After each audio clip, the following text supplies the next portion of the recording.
Hello and welcome to Snetterton for round 3 of the British Touring Car Challenge in the Formula Racing League of 2026. My name is Edward Hunter, and joining me for 3 intense races of 13 laps each in length is Lorenzo Atarovich, who of course has been there the whole season, and Remco De Zeo, our broadcast director, as we look at one of the, that looks like a Hyundai, just absolutely being put through its paces through the bomb hole there at the back end of the circuit then. So, of course, following real-life British touring cars that was in action just over this bank holiday weekend. And we are back, Lorenzo, and if Brands Hatch is anything to go by, despite the heat wave, we've still got a decent attendance, all things considered. So there could be 3 very, very incident-packed races here. I mean, yeah, as you said, thank you for introducing me and thank you for tagging along for today's race as well, but yeah, you mentioned the heat wave. It's taken effect in real life and it seems to have translated a tiny bit into sim racing. This is our lowest attendance so far this season. I think it was 23 people in Donington. I think they heard I was coming. It's nothing to do with the heat wave. No, but I think, obviously, sim racing and real racing have some correlation. It seems, unfortunately, the heat wave being one of them now. Lowest attendance, as I said, 17 today. It was 21, I think, in Brands Hatch 2 weeks ago, and then Donington 2 weeks before that as well. It was 23, so yeah. Slowly the attendance falls down, but I do think that if the weather changes, that'll change as well. As one thing that hasn't changed from the previous 2 rounds, Callum Wilson yet again on provisional pole position and the fastest. Can this man be stopped at any point this season, Ed? Well, the answer to that question so far is a very solid no.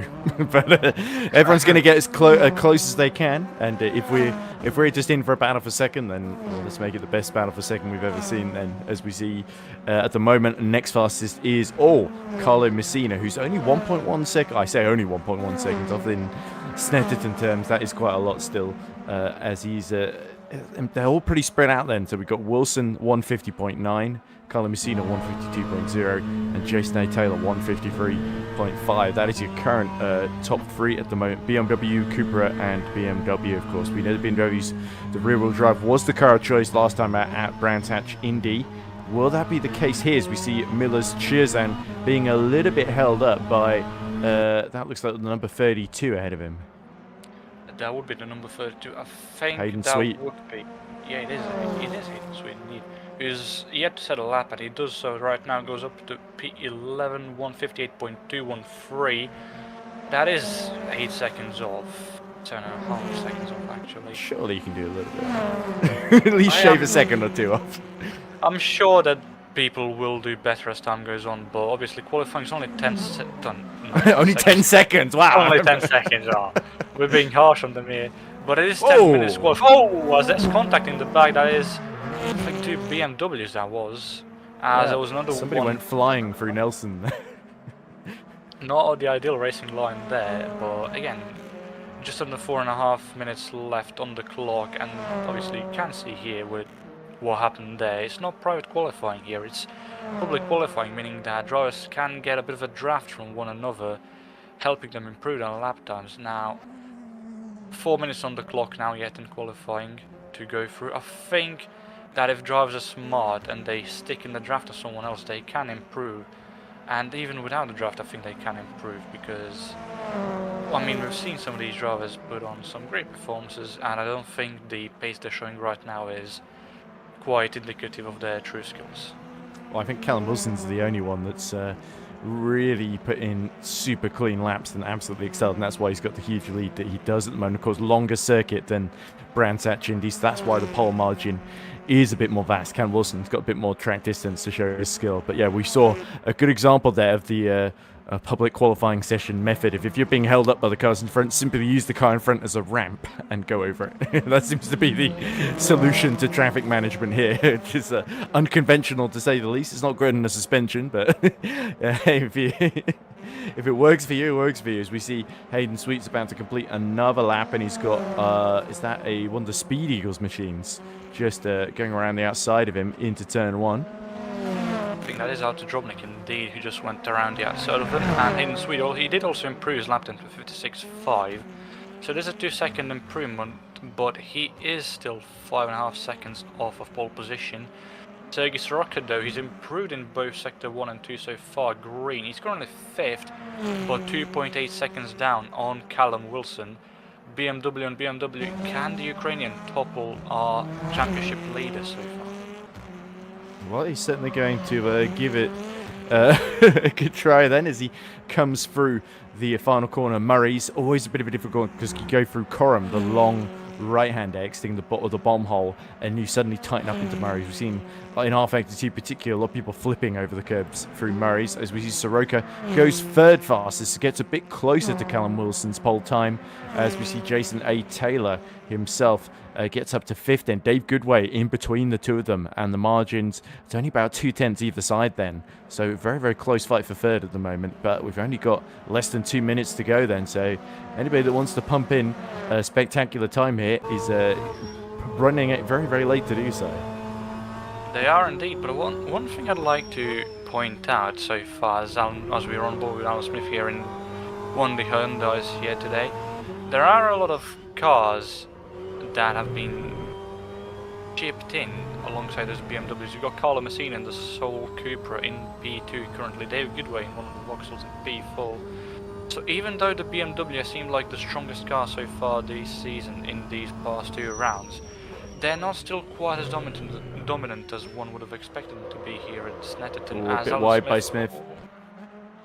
Onto the grass there, so that might be an invalid lap, and if it isn't, it's definitely going to be slower now after that. He was half a second up in both Sector 1 and Sector 2, but I think any delta that he might have gained upon is now completely gone as he goes from Murray's.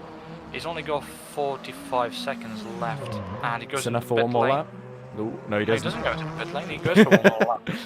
You were trying to predict there. You don't predict, you react as a commentator, unless you're feeling very confident. He goes up to P5 nevertheless. There we go. Well, it's a good thing you didn't pit then, isn't it? It is indeed. Jason A. Taylor, who's now been pegged down to P6, he has improved in Sector 1 and 2 himself as well. 3/10 up in Sector 1. There's that curb on the inside. Taylor really clobbered it at Murray's there. So let's see what this time is like. 6/10 up in Sector 2, 3/10 up in Sector 1. Will he be able to go up into the top 3? He does indeed. 1.7 off of Callum Wilson. And he might be on for another lap as he crossed the line with 8. Well, that was 9 seconds to go, I think. If he's got the fuel for it, yeah. Yeah, Antonis Papranopoulos, this will be his last lap. Green in Sector 1 and 2 as well. 4/10 up in both. He's currently P8 in that Vauxhall machine. He was missing in Brands Hatch, but he performed quite well at Donington in the season opener. Goes up to P2.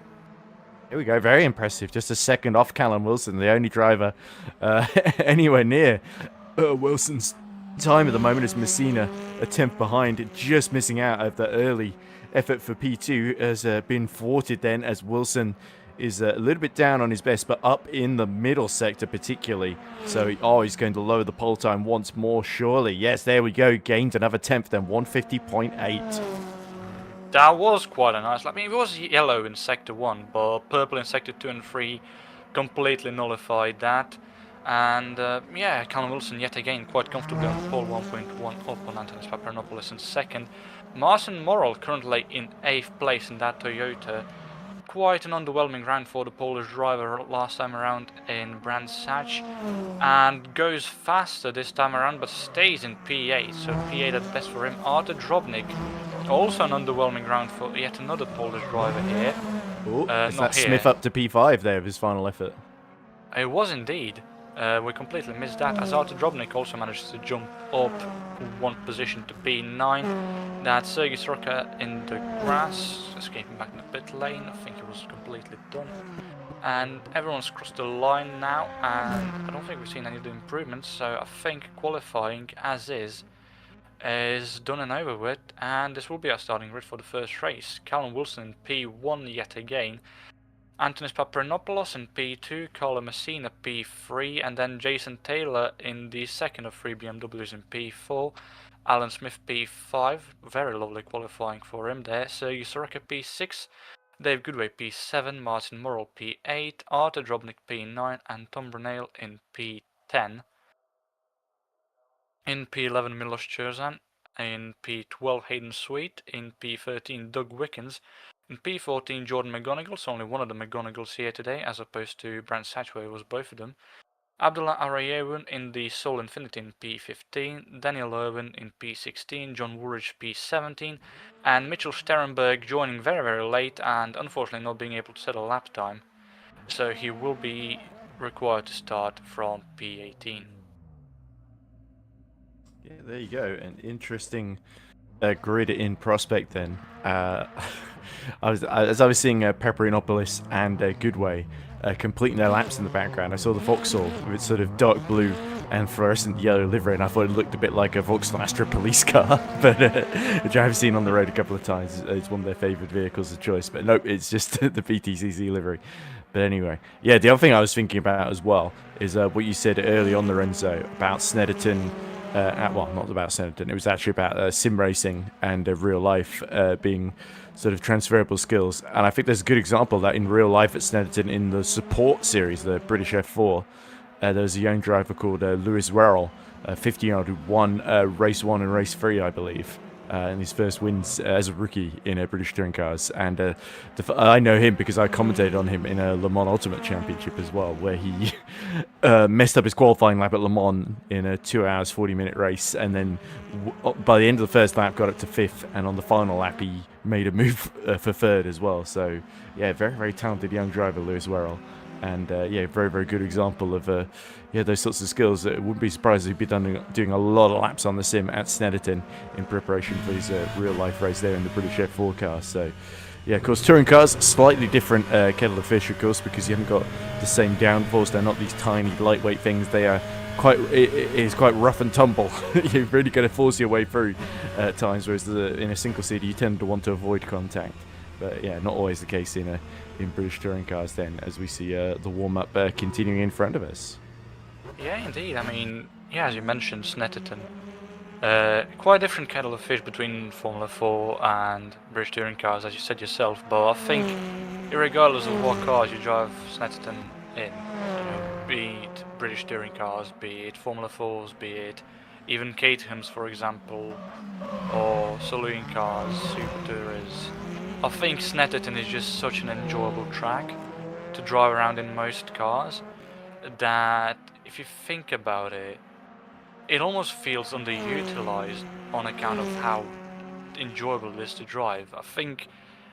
I mean, when you have complex of corners, such as going all the way from Nelson to Murray's, I think that's an excellent complex of corners, and I personally like the section from Coran through to Murray's the most, because it's such a hard complex of corners to get correct that once you do get it correct, it's such a good feeling. And I don't know, Snetterton's one of those tracks that I've always enjoyed, regardless of what cars I'm in, and I think, or at least I hope, that the feeling is shared through most of the sim racing and just the general racing community. Yeah, of course, Snetterton did have some years back had a substantial rebuild, didn't it? Of course, it's in Norfolk, not far actually from where the old classic Team Lotus used to be based in, sort of Heffel, essentially. But yeah, I'm trying to remember when the original changes were made. I think it might have been early 2010s. I think, yeah, you're right. It was early sort of 2010s, because it used to be a very different track. I'm trying to remember. There we go. 2011. I found it. That was it. Yes. I think it was very different track. Oh, very different track compared to nowadays. Because of course, like Silverstone, it used to be a World War II airfield, didn't it? It is. A lot of the tracks in Britain, just in general, started as, former RAF airfield, Silverstone, Snetterton. I think Angles, if it's the bill as well. Yeah. In Wales, yeah. Thruxton, Castlecombe. I think I might be wrong on that one. Even Goodwood sort of technically counts as well, Goodwood, because they have a fact, I've actually been in a helicopter, well, flown by my dad and landed on, not during like an event or anything, just during a sort of slow day where they were testing, because we didn't want to have to pay their very extortionate sort of landing fees. That's the sort of thing you learn when you get into, well, like my dad did, into flying helicopters. When there's certain events on, like British Grand Prix at Silverstone, it costs a lot of money to land during that event, essentially. So really, that's why only the VIPs do it, because they're the ones that can afford to tank that kind of money without thinking about it too much. But yeah, it is a. You have got a point there. It's sort of, I guess, after World War II, there was a sense that there were these RAF airfields, more than anybody really knew what to do with these big long stretches of tarmac. It's like, oh, can we maybe turn it into at least a triangle and get some races out of it? And it's interesting because if you look at some other countries, like India is a good example, because their motorsports sort of industry started a lot later than some of the European ones. Jason A. Taylor really getting a wiggle on there as he goes through. That looked a bit like Nelson and the bomb hole. I think he was just going through there, but that really shows you how easy it is to get out of shape, how fully committed these drivers are as well. I guess in this heat, you either got to commit or quit, essentially. Yeah, and it seems like most people are committing, and I think that's lovely to see. I thought you were about to say most people are quitting in terms of the lower entry, but I think a couple of drivers actually shown up since qualifying, having said They that. have. I think Mitchell Sterenberg, we mentioned him after qualifying. He missed qualifying, so wasn't able to set up proper lap times. Will be starting last and 18th, but I think I saw a couple other people saying that unfortunately they will miss race 1, but should be there for races 2 and 3. So I think we might go up to 20 people by race 2 if we're lucky, as that's looking towards the future. What we've got to look forward to now is race 1, as we wait for all the drivers to get on the grid, and then without a formation lap we kick off. Alright then, so let's wait for the lights to change then. You can see Callum Wilson on pole position, keen for things to get underway quickly. Papadopoulos behind him in that late lap to get on the front row. Of course, the Greek driver in the Vauxhall Astra could be a little bit of a threat here on the run. It's a pretty long run into turn 1 in Riches, and then the big hairpin, that big stop of Montreal. That will be fascinating. Of course, we had the real-life Montreal Grand Prix not too recently. There's the green flag about to be flown. You can see the red lights coming on one by one. Once they extinguish and go green, we will be underway. And Callum Wilson from pole position has nailed the getaway. Colin Messina pulling to the outside is out-dragged Papadopoulos. Oh no, that's Taylor, sorry. It's Jason A. Taylor in the BMW that has gone from 4th to 2nd then in one fell swoop, and could be right on the rear tail of Callum Wilson, then coming into the hairpin for the first time here.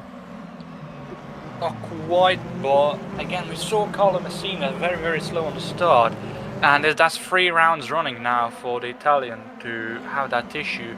It might just be that the Cooper is just not that good off the start. We've seen the background of Papadopoulos and Smith having a nice little battle with Smith on the inside of the Greek driver here, and I think Smith might be able to have him here into this hairpin, and not quite, or maybe yes, as Papadopoulos sails wide, and there's a bit of door-to-door contact between the two. Alan Smith still has the inside line through here, and is he able to go through? He is, up into P4. Oh! Alan Smith! Oh dear! Over! Oh dear, I think Smith is going to be feeling a bit dizzy after that one, but that was a huge wreck there, and certainly not of the Hyundai driver's own making, and he's wedged on top of the barrier there. I think that's very much the end of Alan Smith's first race of the day. Yeah, that's an unfortunate end to Alan Smith's race, and very early on as well. It's lap 1 of 12, so obviously it's a marathon, not a sprint, as we've heard in Baku before. But yeah, that well, you also have to be alert, not just on a street circuit, but in a touring car race as well. And that is true, but it seems like Antonis Papadopoulos was far from alert, and I think that contact in the end goes entirely down as his fault, as it didn't look like he was squeezed in any shape or form by Alan Smith. It looks like he had ample enough room to take the corner, but he just... Smith had already pushed to the inside, and yeah, you're right. Papadopoulos has completely missed his braking point, or got completely caught out by the Hyundai there. It was definitely Smith's corner by any stretch, whichever way you look at it. So that's a huge shame. I think Smith has actually tried to continue, but he's sort of stuck in between the Marshall sort of barrier kind of post, essentially. So it could be, even if Alan Smith is able to escape there, he's going to be so far down and quite badly damaged too, that it's going to be a very, very lonely final 11 laps of this race. Yeah, because he's eventually a lap down now. Yeah, I mean, look at the gap between himself and Woolridge. Whoa! There. Oh, that's a thing that was Tom Brunel off into the grass, and it is in that Vauxhall, and he's dropping down. I think it was in P8 when that happened, and he might rejoin outside the top 15. Rear wing. No rear wing indeed, and he will be outside the top 15 as he gets passed by Irvin as well. And yeah, Tom Brunel. Oh no, it looks like he does have the front I think wing. this got by him.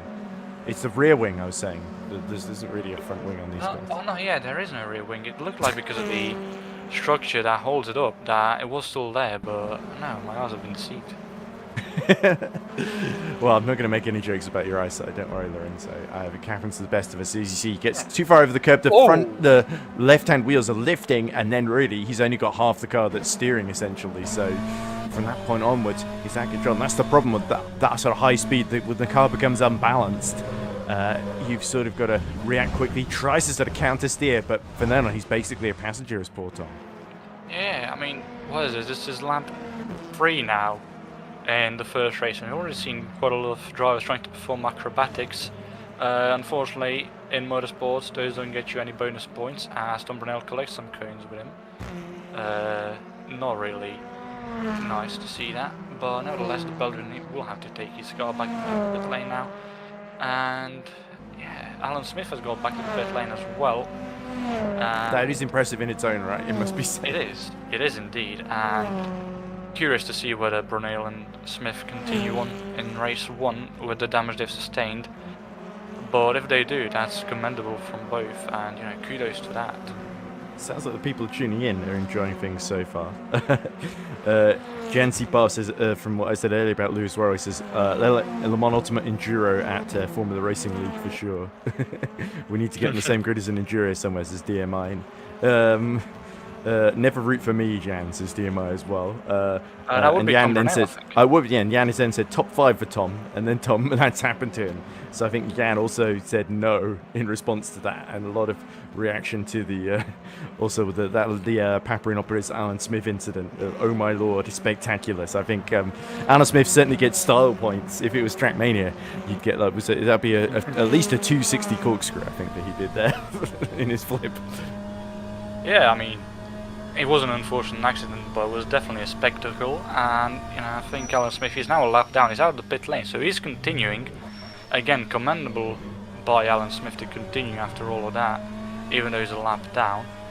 But yeah, it was unfortunate what happened to him, as he was so good in qualifying, and immediately on the first lap, I think it wasn't even by the time they reached the second sector that he was already up and around. As moving on from what happened already, we're looking towards what could happen, as Carlo Messina, Jason A. Taylor, they're very loose out of Murray's, which might allow Carlo Messina, if that continues happening, to catch up to the Briton. Yeah, if you look at the lap times, it certainly looks like Messina was a bit slower the previous lap actually, but now was matching Jason A. Taylor's lap time then. So the BMW, I think, probably being a rear-wheel drive, maybe slightly kinder on its tyres, but this is a sort of circuit where the rear-wheel drives and the front-wheel drives are a little bit closer together. At least that's what we're expecting compared to what we saw at Brands Hatch then. So yeah, Carlo Messina, despite bogging out at the start, which is really the area he needs to work on, is very much in play in the battle for P2. But Callum Wilson, 3.7 seconds out front. As you look at John Wooldridge here, trying to make a move on Daniel Irwin. Irwin to the outside, doesn't really defend too hard, tries to duck back underneath. That module touches John Wooldridge, and Wooldridge is around. So that's not what he would have been hoping for in his BMW then, as they exit Montreal. And John Wooldridge is going to be dropped out of the top 14 there, as through goes, that looks like Abdullah Arroyo one, who's just gotten through him there. Yeah, I mean, it looked for a second like Irvin slowed down to potentially led back. It wasn't a huge hit, was it? It wasn't. It was ever so slight of a tap, but even as little as a tap as that is enough to turn your car around in circumstances. Yeah, it wasn't that big of a tap. It was bumper to bumper really, but the angle at which it was hit, I mean, with the speed it was taking as well, it is just about enough for Woodridge to go around, and it is Irvin's fault ultimately, but by no means was it intentional. It looks like Irvin just wasn't anticipating how little speed Woolridge would be Irwin got a carrying sort of there. better exit. I think that was what He caught did him as out well. there. So he was hard thinking about trying to cut underneath and then realised maybe a little bit too late that, for the on-the-wall car, the wall was closed, I think, there. But as we see, this is our 4th place battle behind Paparinopoulos, isn't it? With Soroka and Goodway all over the back of him, and Paparinopoulos is sliding into the first corner of Riches as they now come up towards Montreal. Will there be a dive from Sergei Soroka? No, there won't be. So this 4th place battle will continue. Soroka now trying to nip up the inside. That's exactly what we saw Irwin trying to do to Woolridge the previous lap. Through Palmer they come, and really the one to watch here I think may actually be Dave Goodway in the second Vauxhall Astra in this group, of the jet black one, just watching the two in front fight like crazy, burn through their tyres, and then maybe in the second half of the race pick them off one by one. That's probably what Dave has got on the plan. Whether it pans out that way remains to be seen, but Paparinopoulos, already not the most popular of Alan Smith after the early lap of the race, now have to do some more defensive driving to hold on to that P4. Yeah, I recall Paparinopoulos was very, very strong in Donington when he raced in that same exact Vauxhall. But what would happen there was he would go out into the lead, up into the front, very, very early on, within the first 2 laps as the yellow flags in Sector 1. And then his tyres would just fall off so massively. It is Woolridge falling down. I think he's back on track now. But Soroka making a move. Soroka through Paparinopoulos, and I was talking about Paparinopoulos. What would happen at Donington was he'd go out in front very early on, but then trying to keep those positions, his tyres would go to waste so early on.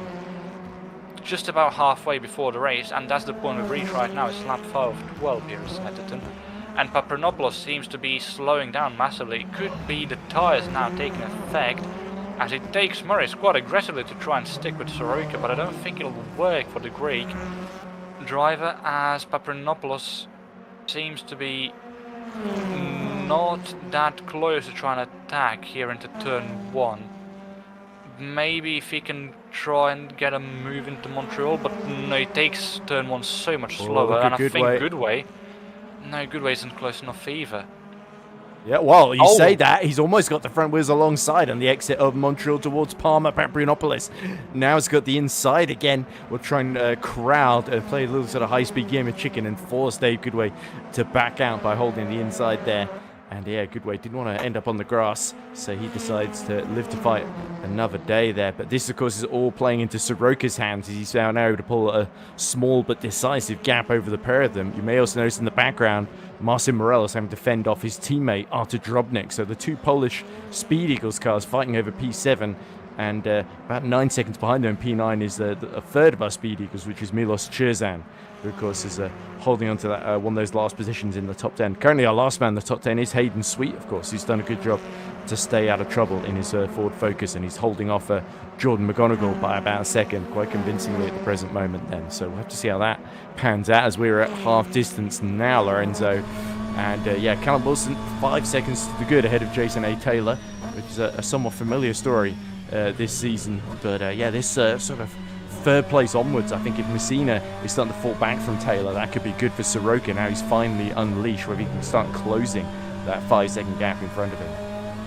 Yeah, absolutely, but I don't think Soroka will have by any means a very easy job with Messina. We've seen Messina and how good he was both at Donington and Brands Hatch. He was just unlucky majorly at Brands Hatch, as well as to an extent in Donington. I think here at Snetterton he'll want to get quote-unquote payback for all the, well, if you can call it injustice, I would call it just major unluckiness and misfortune for the Italian driver.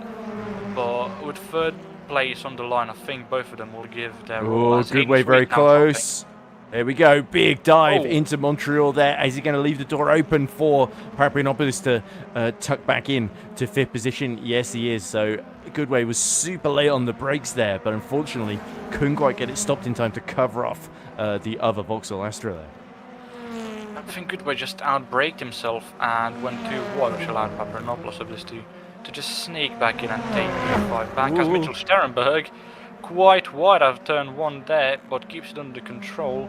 However, now not near enough up into Montreal to try and attack Hayden Sweet, who we saw there were yellow flags waiting, I think, sector 1 a minute or so ago, and it was Hayden Sweet who dropped behind Jordan McGonigal, and the gap is now quite big between them. It was, I think, a second between Sweet and McGonigal, and Sweetman is in front. Now it's 6 seconds between the two of them, so I think Sweet might have gone off somewhere and lost major time to the thought of McGonigal in front. And now he's got Mitchell Sterenberg behind him as we take a look at the replay of what exactly happened. Here we go. So Sweet looks like he's coming out of the bomb hole towards Coram. The rear gets loose. Oh no, this is Murray, sorry. Oh, and he's just heading straight for the wall there. So the rear got loose under braking, and he was desperately trying to save it. So there's a bit of damage there as well. And Hayden Sweet is now dropped out of the top 10, and he's really under pressure now from Mitchell Sterenberg. He's had a few adventures with track limits himself as well in this particular race. What I was going to say briefly about Pampinopolis and Goodways, that it looked like Goodways able to carry so much more speed through Riches. And I wonder if maybe that's car setup or... Messina and Woolridge. Oh dear, Messina's out. But so is Woolridge, and we saw yellow flags, and I think it might have been an accident between the two of them while Messina was lapping Woolridge, because Woolridge was about to get lapped. So what exactly happened between the two of them? It's Woolridge very, very slow out of Agostini, I think that is. And what exactly happens here? He's He pulling pulls off into into the the grass. grass. Could it But be where's two Messina separate in all of incidents? I think maybe something else has happened to Messina. Yeah, Woolridge, I think, has just decided to call it. There we go. Oh, there is that looks like a jet black car. That can't be. I think that might be Irvin. Oh, there we go. This was the earlier incident. It's the early incident, yeah. So what exactly happened to... Well, I mean, we saw Woolridge pull over, so I'm assuming he just had too much damage to continue on. But what exactly happened to Carlo Messina? Ooh. Woolridge pulls across the track. He's luckily avoided everyone, so I think he was fighting Irwin, and then he's decided to call it a day. I wonder if Carlo Messina maybe got disconnected or something, because he didn't seem to be anywhere near the Woolridge incident. Woolridge clearly just a bit fed up with the way his race was going and didn't feel there was anything to gain from continuing. And there we go. Yeah, Messina disconnected there quite clearly after the exit turn 1. And that's gutting. That's a podium that surely fallen away. So yeah, I guess Soroka didn't have to catch a 5-second gap after all. It sort of fell into his lap there. I mean, Carlo Messina has been so unfortunate so far this season. He's had hardware issues in Donington after securing P2 for race 1 in qualifying. He's had so many incidents in Brands Hatch, and now a disconnection in race 1 here at Snetterton, as you know, it's so unfortunate that it's happened to him, as Dave Goodway looks to capitalise on Antonis Paparanopoulos though. There's still yellow flags in sector 3, which we're unsure of why, as Carlo Messina is now back on track up in P15, so he might have been able to reconnect back and rejoin the track, but that podium is long gone for Italian now, as Dave Goodway and Antonis Paparanopoulos and everyone who was behind him is now so far in front of him, as Carlo Messina now overtaken by Tom Brunel, as there was yellow flags and the gap is ever so increasing between the two of them, so he still appears to be having... Is that Sterenberg having a go at Sweet in the background as well as they were crossing the start-finish line? And Mitchell Sterenberg is up the inside into Riches, and it's an embarrassment of Riches and Sterenberg into the top 10 is Toyota Corolla, and Hayden Sweet trying to fight back clearly after that off at Murray's, the Ford looking a bit damaged here. As he decides to take a couple of bollards with him at Montreal. Yeah, I think the Bullers are far from responsible for what has happened to Hayden Sweet there, but I think it's just desperation trying to gain as much time wherever he can to try and get back in front of Mitchell Sterenberg. As we run board with Daniel Irvin there, so something must have happened to him as well. Oh! Well, they don't call it the bomb hole for nothing then. The rear lifting up several feet, and Irwin, I think maybe had the slightest of touch with the wall there, but the Hyundai should be okay to continue at least, so I think Irwin may have just lost one position to Arroyan in the Infiniti Q50. Yeah, well, you can see, lucky to sort of still be in the race after that, because we saw exactly with Smith, that's the sort of thing that can send you over the barriers if you're not careful. Yeah, I mean, as you said, it's not a bomb hole for nothing, but I think Irvin did well to do damage control and not hit the wall as hard as he could have, and he's lost positions for sure, but he's still in the race, and I think that's lap 10 of 12 now. He's not that horribly far from Abdullah or Yevon up in P13, so he can still catch him if he's lucky enough and smart enough. It will be hard, not impossible, but I mean, just because it's not impossible doesn't mean it's completely impossible. Well, the problem is Orion is now second personal best, 158.5, and Irwin's fast lap notice was 159.2, so it needs Abdullah to make a few more mistakes, I think, to help his case. As we see something else he missed, this is Jordan McGonigal. What's happened to him is he also had it into the bomb hole, gone a bit wide this time, but not as wide. Has to cut a bit of the track on the exit through Coram there. It's because he was so out of shape coming into it. I mean, he was able not to lose the rear end as much as Irvin did, but he still did cut across the track just in a different direction that Daniel Irvin did. Definitely got luckier with how he hit the pothole out of the exit there, but nevertheless he did hit it and he did lose time. Might sustain some suspension damage as well, as yeah, I mean, he hasn't lost that much. He's still in P9, and he's still got quite a substantial gap on Mitchell Sterenberg down in P10. As another man who has a massive gap is Callum Wilson. I mean, it's 9 seconds now between himself and Jason A. Taylor for P1. I think he's been unchallenged so far. He'll remain to be unchallenged at least for this one race. I mean, what can you say about Callum Wilson that hasn't been said already? Yeah, even this. Look at this late race phase of the race. He's still pushing. You can see him putting the rear end and just dancing with the car through some of the high-speed sections here at Snetterton. And last lap, a comparison between him and Jason A. Taylor. Taylor was only about 2 tenths slower, but I think it's the consistency of Wilson. He's not leaving any lap time out on the table, and that's why, apart from the reverse grid races, he tends to just always win the first two by such big margins, essentially. And yeah, you do need a driver like Wilson to sort of raise the bar and show what really can be done to sort of kind of either demoralize everybody and they'll think, oh, I can never do that. Or there might be one or two who think, well, if I practice enough, I might be able to get just a little bit closer and get some of that Callum Wilson magic to my own use, essentially. It's particularly those in the BMW, of course, because the other cars handle a fair bit differently then, as we watch Drobnik and Morel continuing to dispute what is now 6th position with the issues for Messina, and Sterenberg coming into Brundle. You see the bridge there. He's had some kind of issue. Oh, he's gone a little bit wide on his entry over the grass, just avoided the curb, luckily. So intelligent driving from Sterenberg. He knew he wasn't going to make the corner, so he decided not to really to even try to until he got past the curve there.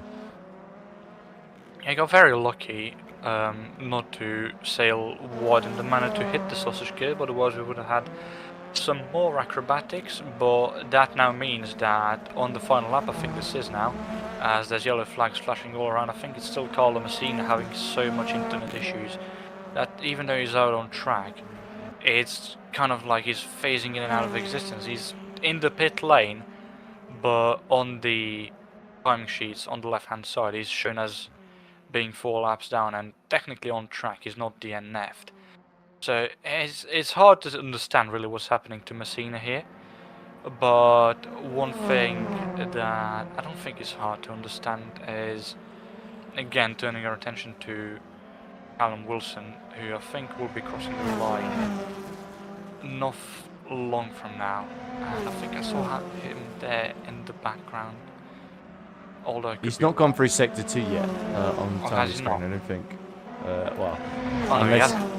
Yeah, so as we look at Drobnik and Morel continuing to dispute that P6 then, Marcin Morel will be desperate to hold on to this one, but Drobnik 2 in the 333 will be keen to assert his position then. It looks like Callum Wilson, yellow's in the final sector, but Callum Wilson just coming through to the end of sector 2 now, I believe, and is not far away, as you say, from completing the hat-trick. Into Brundle he comes. You can see there, late on the brakes, but he's really making the apexes, and it looks neat, tidy, and under control. So he knows when to really push it and when to just sort of coast it home. And on this final lap, there's no real incentive to just go for absolute hell for leather, especially considering that Taylor is so far behind. In fact, he's coming up to a lap. I think that's Daniel Irwin just in front of him, but I think he might fall just short here. So Callum Wilson towards the line is going to win our first race they start. Championship leader extends his lead yet further. Victory in race 1 goes to Callum Wilson. And in yet another dominant race as well, as we see Jason A. Taylor. By the time that Callum Wilson had crossed the line, Jason A. Taylor, I think he was only just approaching Murray. So that is the gap that we're talking about here between the two. Sergei Soroka in P3, I think that's the first podium for the Ukrainian this season so far. And the first race this season to have 3 of only one single manufacturer on the podium. So BMW, the first to have a triple of cars on the podium. Antonis Paparanopoulos and Dave Goodway in 5th and 4th respectively for the Vauxhalls, as Martin Morrow keeps P6, and I think Artur Drobnik won't be too upset by that, as it's nevertheless a good points haul for the Speed Eagles team. 6th through 8th all belong to them, as Hayden Sweet, I think he might be able to overtake Mitchell Sternberg here. Yeah, well, these two cars have had quite a lot of misadventures today. Hayden Sweet late on the brakes. You can see the tail lights glowing there as they now come into Murray's. This is where Hayden Sweet hit trouble before. This time he's a little bit more circumspect with the curb. Sternberg doesn't get an amazing exit, but I think he might have just enough to hold on here. So over the line they come. It will be Mitchell Sternberg in P10 and Hayden Sweet just missing out in the top 10 in P11. Yeah, I mean, very close racing there between the two of them, but I think the amount of speed that Sweet was carrying over Sternberg through the final sector there might have ultimately cost him that, because... Well, he caught him at the wrong part of the track, really. Yeah, exactly. He was carrying so much more speed compared to Sternberg that Sternberg's lack of speed ultimately caused him to slow down, not being able to, Yeah, what you ideally want is to sort of stay tucked in close through Coram, as we see Abdullah Aroyan holding on to P13 from Daniel Irwin there. So actually a pretty clean race from Abdullah. We didn't talk about him too much, but the Infinity beating some of the more fancied runners just by keeping it clean there. So yeah, so a good effort by Abdullah, who was peaking late in the race with his personal best laps as it went on, dipping into the 1:58s there. But anyway, no doubt, a winner and the man who set the fastest lap is Callum Wilson. Fastest lap, by the way, 1:51.355. So not quite as quick as his pole time, but nonetheless, that's with a car full of fuel and also with quite old tyres as the race went on. As you say, BMW triple podium lockout, essentially, with Jason A. Taylor celebrating P2 as he crossed the line, and Sergei Soroka. Fortunate, some might say, that Messina hit issues, but nonetheless, he was there to take advantage when the opportunity presented itself. And then we have Dave Goodway in P4, both him and Soroka having a great fight with Paparinopoulos. Unfortunately, it was the Greek driver that missed out on this occasion. Marcin Morel fended off Artur Drobnik for P6, and then Milos Cherzan, we didn't see a whole lot of, but he got his Toyota home in 8th. Jordan McGonigal was P9, another quite but impressive race for Jordan, and Mitchell Sternberg rounded out the top 10, just holding off Daniel Irwin, I believe. Oh, Hayden Sweet, sorry. Doug Wickens was P12, Abdullah Ryan was P13, Daniel Irwin was P14, Tom Brunel was 15th after his dramas. Even more dramas for Alan Smith, who ends the race 2 laps down in P16. John Ruler did not finish, and neither did Carlo Messina, sadly, who was not on the timing screen here. Yeah, so Carlo Messina in the end, where all the yellow flags flying about, us not knowing whether he's on track, off track, he's out of the race, not out of the race. In the end, it does look like he was out of the race, and yeah, it's unfortunate the way it's happened to him. Us two being commentators in GPWC, we know our fair share of Italians disconnecting from races, like Carlo Messina is getting added onto that list, unfortunately. But yeah, I mean, I think he's going to be back for race 2 here, and I think he's going to be trying to prove himself. Just looks interestingly like a bunch of people from GPV have come in. Oh, they have. Some not particularly nice comments as well. Wonder if that's Brody Lawless behind them. Right. It is what it is. We move on. Yeah. Anyway, right. I feel like I'll take a break now, to be honest. I think I need some water after that first race. yeah, I can take over for the 5-minute warm-up here. Yeah, I'll be back for X2 then. Alright. As we get ready.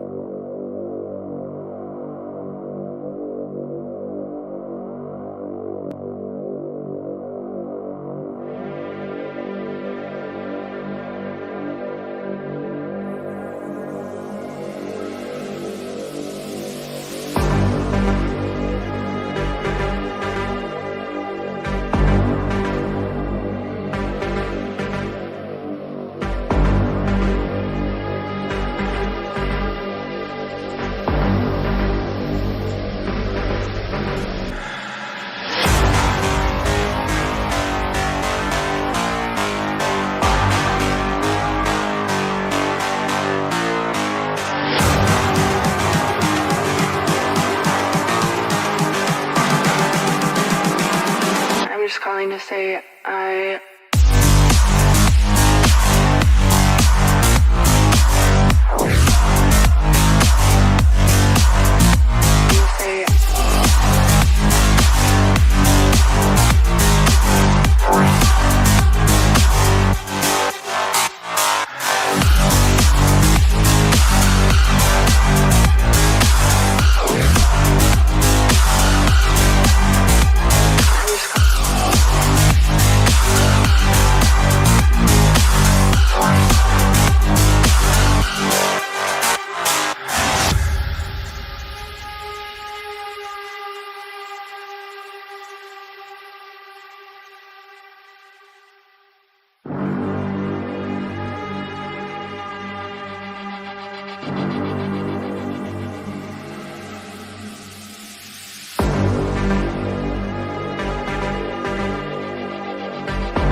just calling to say I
welcome back to Snetterton in Norfolk for race 2. So it is pretty much the same grid as the finishing order from race 1. Callum Wilson, our winner, looking to double up here, as he's successfully done so many times in the past, Lorenzo.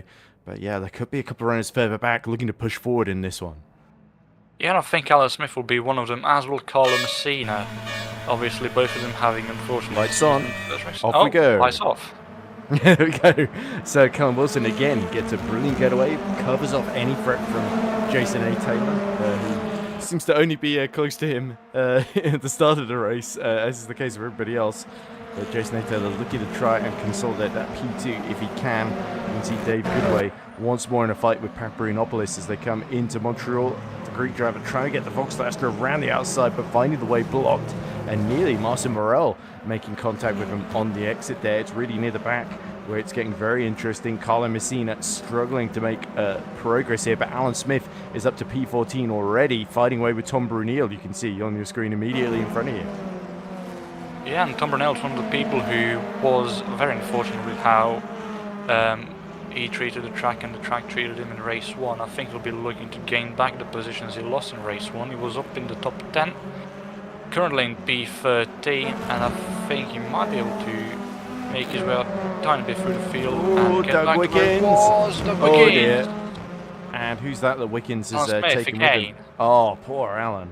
It's bad luck there. He just came on the scene with the Ford Focus already sort of out of control in front of him. The Hyundai couldn't really have gone anywhere else then on the racing line. You can see the rear just hanging out. Alan Smith, I think, just a bit frustrated then. Luckily, he's still within touching distance of the pack in front, so all is not lost.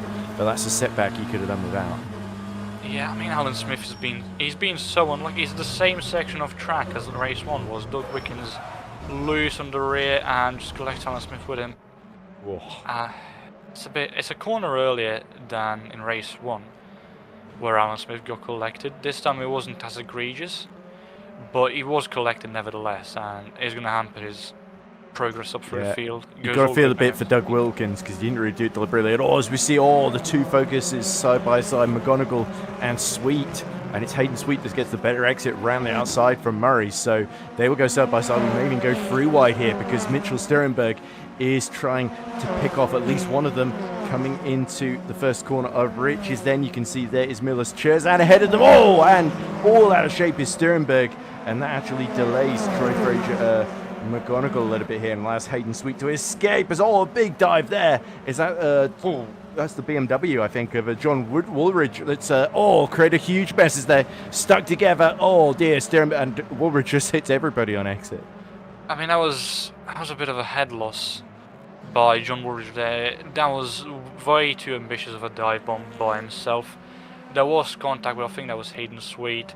And then just on the exit as well, complete lack of awareness. I think that was Hayden Sweet indeed. And then Troy Fraser's side by side. Jordan McGonigal, sorry, side by side with him. He threaded the needle here, but he locked the tyres. There was contact, and he's locked at the rear there. Yeah, exactly. So I think it sort of takes two to tango. Oh, who is that? Just Messina. It's Carlo Messina then. So the bad luck continues for our Italian in the number 99 Cupra.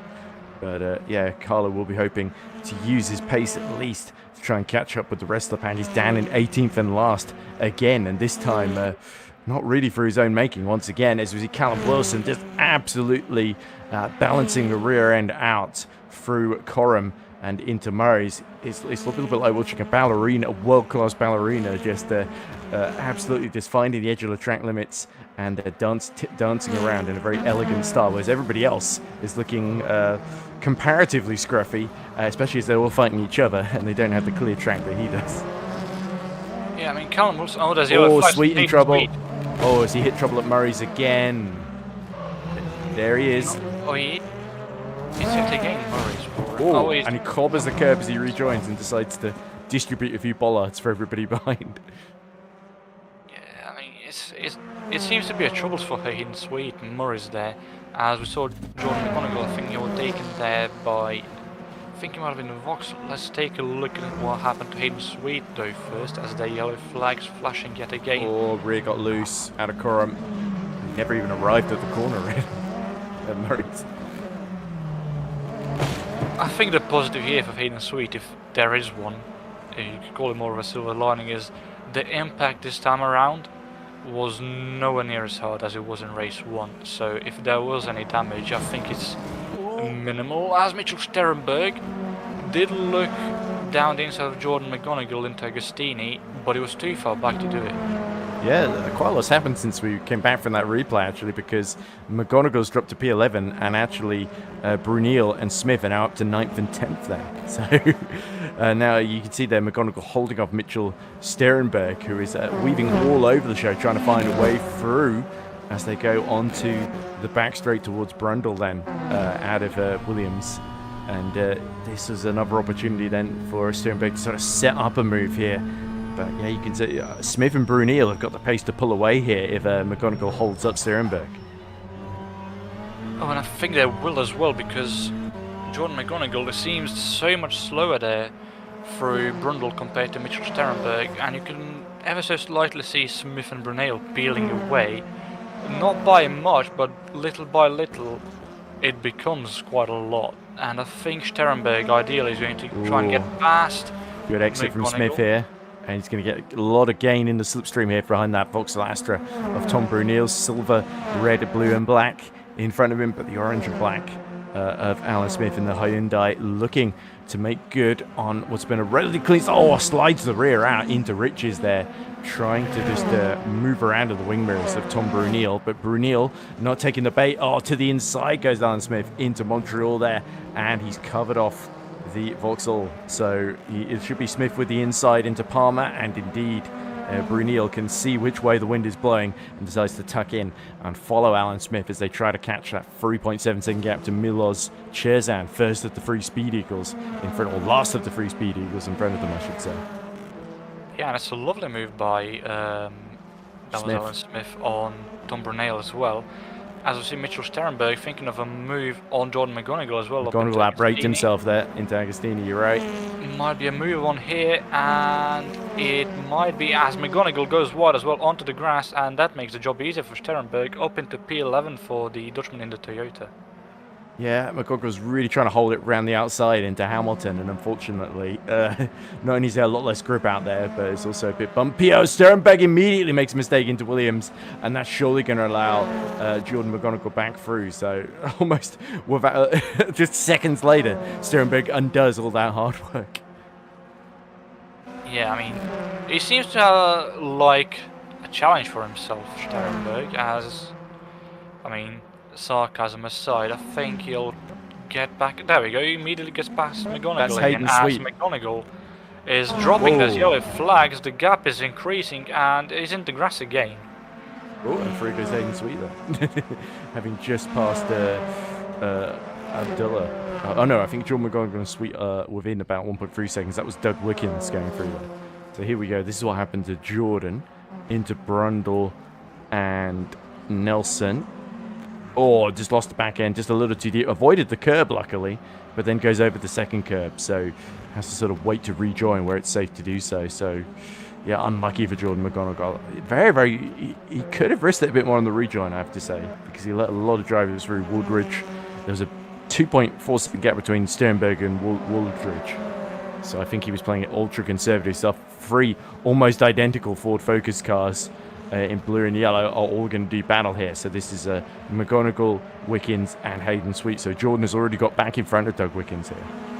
He has, and I think he'll look. It's lap 5 of 12 now, so we're just about before the halfway point of the race. McGonigal, we've seen that the mistake is made, but seeing as he's the only Toga racing car here, his twin brother not being beside him here as he was in Brands Hatch, I think he'll want to gain back the positions he's lost as Doug Wickens again into Agostini, thought of a move, but now that's allowed Hayden Sweet to pull alongside him here. Ooh. Still alongside, that's someone in the grass. I think that's Mitchell Sterenberg who was in the grass, and it is indeed Mitchell Sterenberg. Instead of trying to catch up back to, that was Woolridge, he's dropped back behind Carlo Messina now. So Mitchell Sterenberg not doing himself any favours at all, and instead of going up, he's going back down.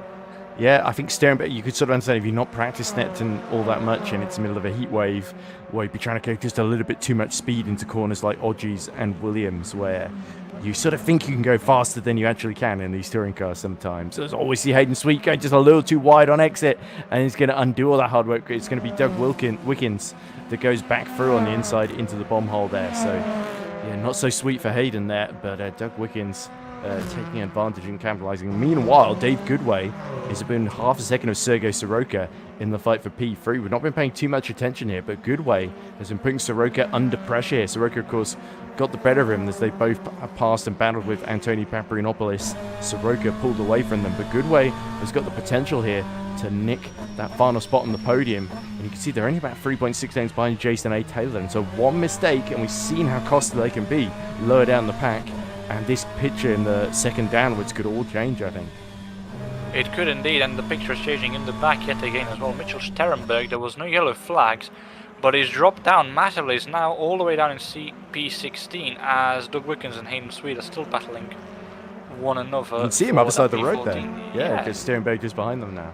So it's good thing the track sort of crosses over itself quite tightly in the middle sector there as Goodway in the slipstream against the BMW, but this is sort of Vauxhall Astra versus the BMW that we saw lock out the podium in the previous race. Soroka hoping to replicate that once more as he locks up a little bit into Nelson there as they approach the bomb hole. Lovely corner here, sort of dips under, lovely little undulation there. If you angle it just right, you can just carry the speed all the way through into Coram.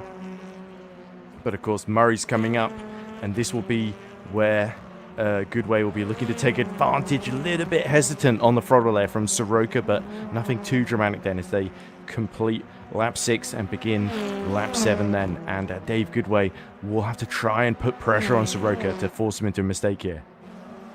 Was another person who was under pressure here is Tom Brunel for P9. Milos Cherzan, we said the bottom of the Speed Eagles, he's dropped behind the pair of Drobnik and Morel from P8 down to P10, but he might want to get P9 back from Tom Brunel. He's not far off, he's just under half a second behind him, although going on the grass there on the run up to turn 1 won't help him at all. And I think due to that, although he seems to have gotten a slightly better exit than Tom Brunel out of turn 1, he'll be nowhere near close enough into Montreal to try and make a move. Ooh. And into Palmer, not as well. But if he can carry more speed than Brunel into Palmer and through Palmer as well, maybe into Agostini there could be a move. But yeah, also he very doesn't impressive, do so. I should say, from Smith, who's pulled away from these two. He set a 1:54.4. That was over 2 seconds quicker than Arthur Drobnik's last lap, and a whole second quicker than Marcin Morel in front of him. So Smith could have a chance at P6 here if he can keep this pace up. The Speed Eagles looking a bit vulnerable here, because Smith, having stayed out of trouble, has really got this Hyundai to come alive here. Yeah, it's very much a cleaner race for Alan Smith this time around. Obviously, there was still that incident in lap 1 where I think that was Hayden Sweet who he got collected by one of the Fords. I think it was Wickens, wasn't it, that spun in front of him, and he just had nowhere to go. It was Wickens. Such a small. It lost him a bit of time. It didn't damage the car, luckily. Yeah, they both climbed back up, both Wiggins and Smith, although Smith has climbed up further than Wiggins.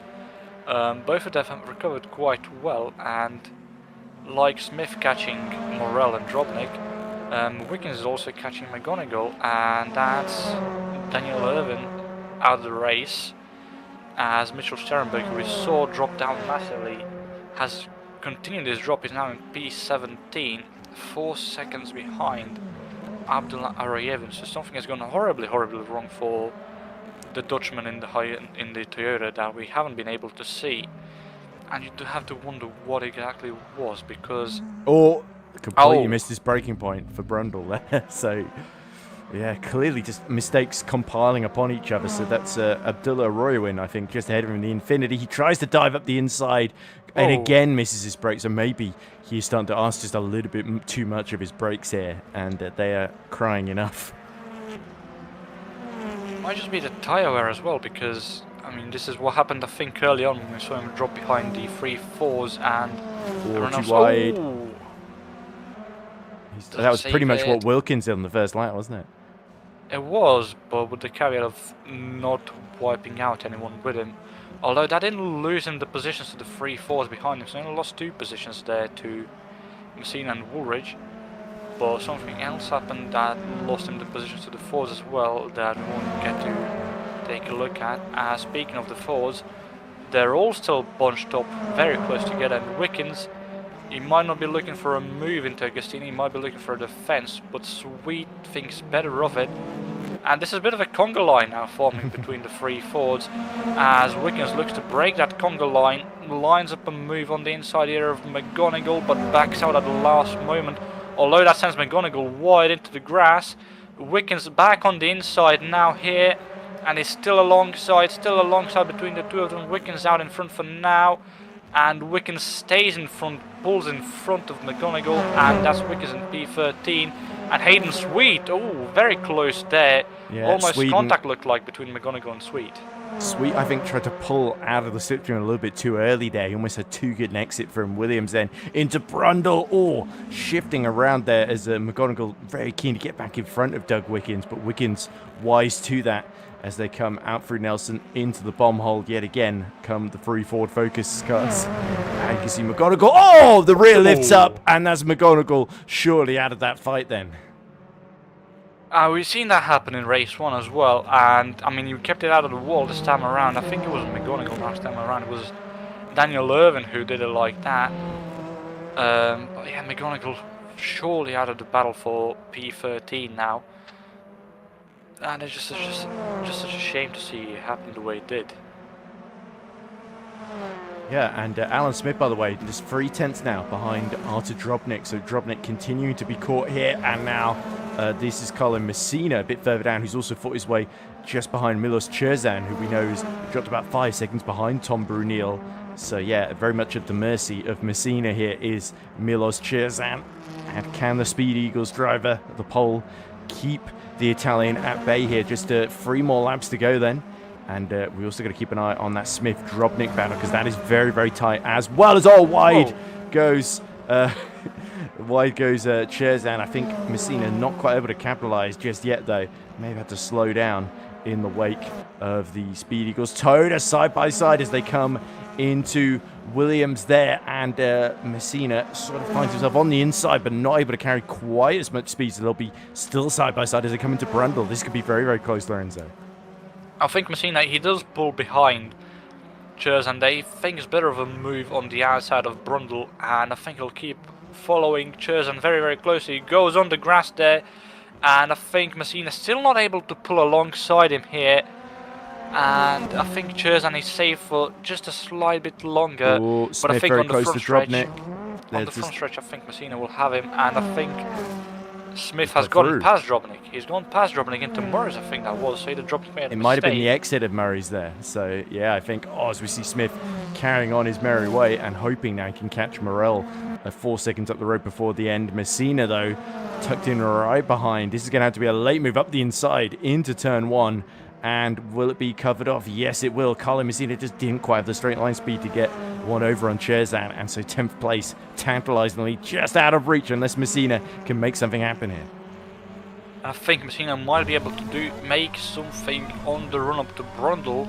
I don't think he'll be able to make a move into Agostini or before the back stretch. But I think on the back stretch, Messina will be able to get past Milos Cherzan. And he's getting draft here. He's looking on the inside of Agostini, but I think it won't be well enough. Messina braver on the brakes. Cherzan very wide, and I was wrong indeed. Messina into Agostini, past Cherzan, but Cherzan is back on the inside now here. Not quite close enough, but still alongside. Messina has the inside line here now.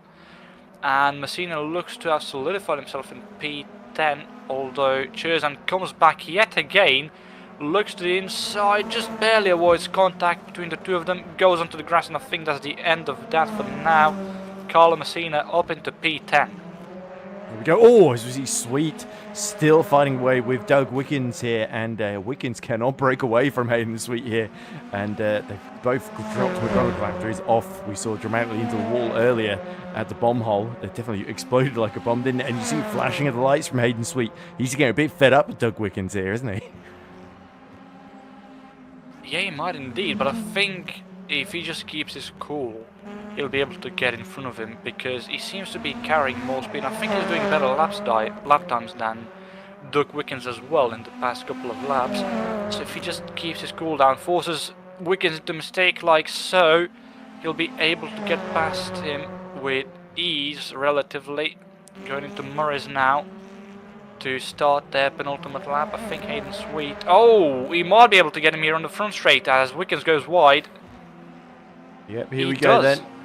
Around the outside, so they are a little bit different. Sweet has got the blue bit on the top of his windscreen, whereas Wickens has got the yellow bit. So that's how you tell them apart from a distance, I guess. Into turn 1, they come in Sweet as well, and truly completed that move. He'll be hoping he can hold on to it for the rest of this lap and the final one. But up front, Dave Goodway, by the way, just dropped about 2 seconds behind Soroka. So Sergei Soroka, either Goodway started to chew for his tyres a bit more in that front-wheel drive Astra, or Soroka has just got the measure of him at the moment. Both of them 9 seconds clear of Paprianopolis, which really shows what they can both do in clear air. Of course, race 3 to come. That'll be the reverse grid one. So that'll be the most interesting. It's top 15 that get reversed, is it, Lorenzo, from memory? Or is it top 10 or something? I think it's randomly selected the way it is in GPWC. Oh, it is, yes, that's it. From 11th through to 15th. So it could be anyone from Milos Cherzen down to Jordan McGonigal on reverse grid pole position. Ugh. It's been like 34-degree temperatures, so I really cannot remember the last commentating on this at Brands Hatch or 2 or 3 weeks ago. So I'm glad you're here, because otherwise I'd be absolutely lost at what the rules are. But anyway, there is Callum Wilson. Once more unmatched up front. He said a 51.9 is his fastest lap in this race. I think, was it 51.8 in the first race? So only a temp slower, but still nobody else, I think, anywhere near that. Everybody else's fastest laps are in the 53s, I believe. So really shows you that he's not just got the 1 lap pace, but he's got the stamina and the endurance to really outlast some of the competition here. And I think it does help that is in quite a good car, that BMW. We've seen how dominant it's been in Donington and Brands Hatch, but here at Snetterton so far, I mean, this is the second race of 3 today.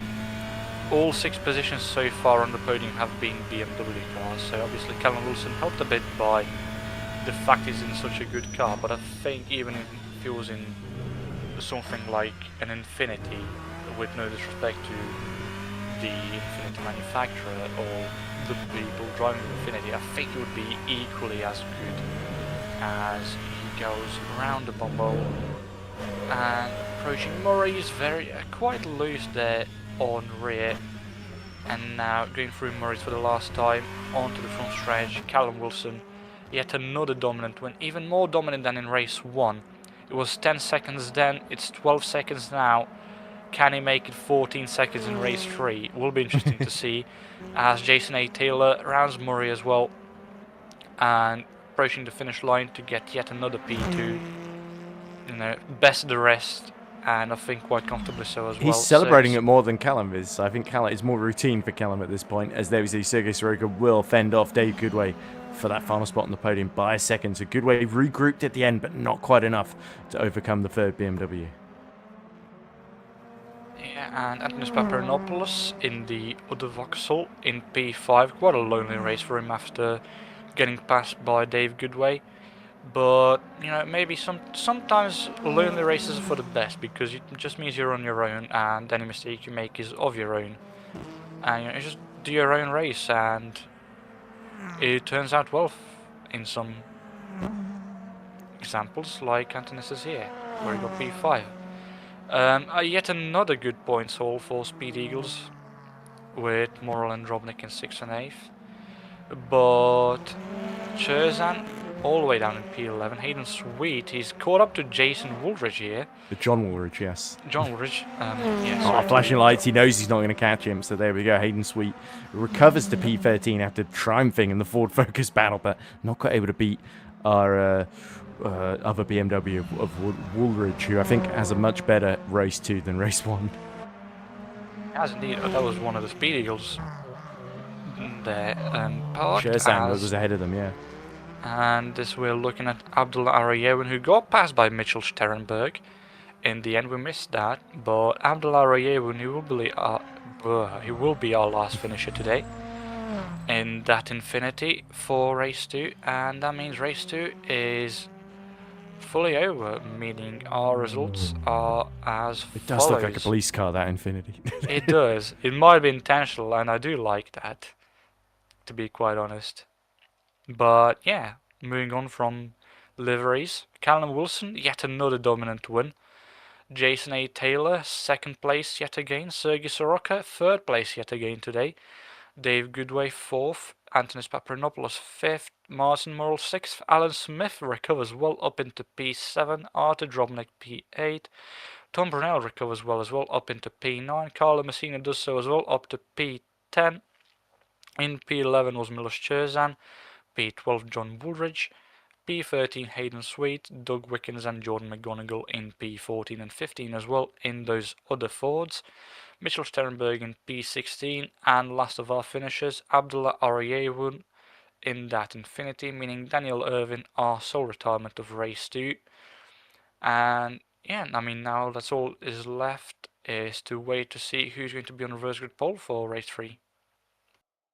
Indeed. So, in this heat, I feel like we should go to a break at this point, to be honest, because I don't know about you, Lorenzo, but I'm flagging here even as the sun has gone down.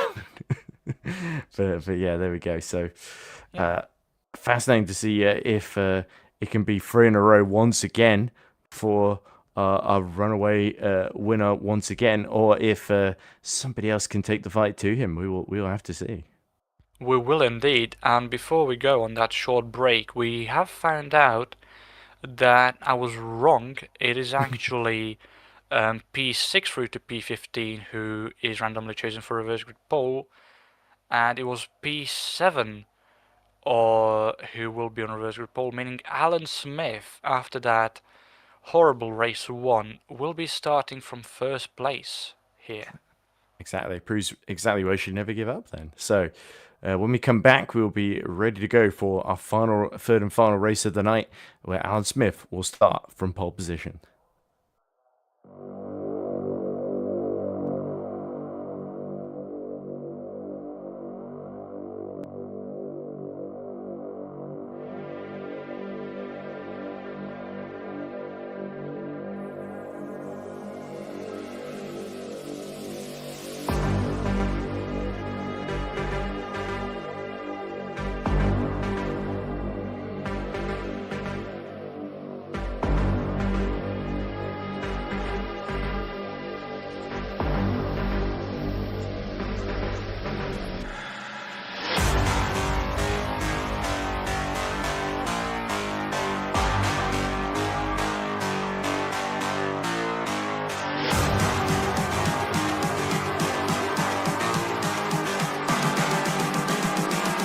I'm just calling to say I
trying to say I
Hand on the wheel, got my pistons pumping, all 800 horses running.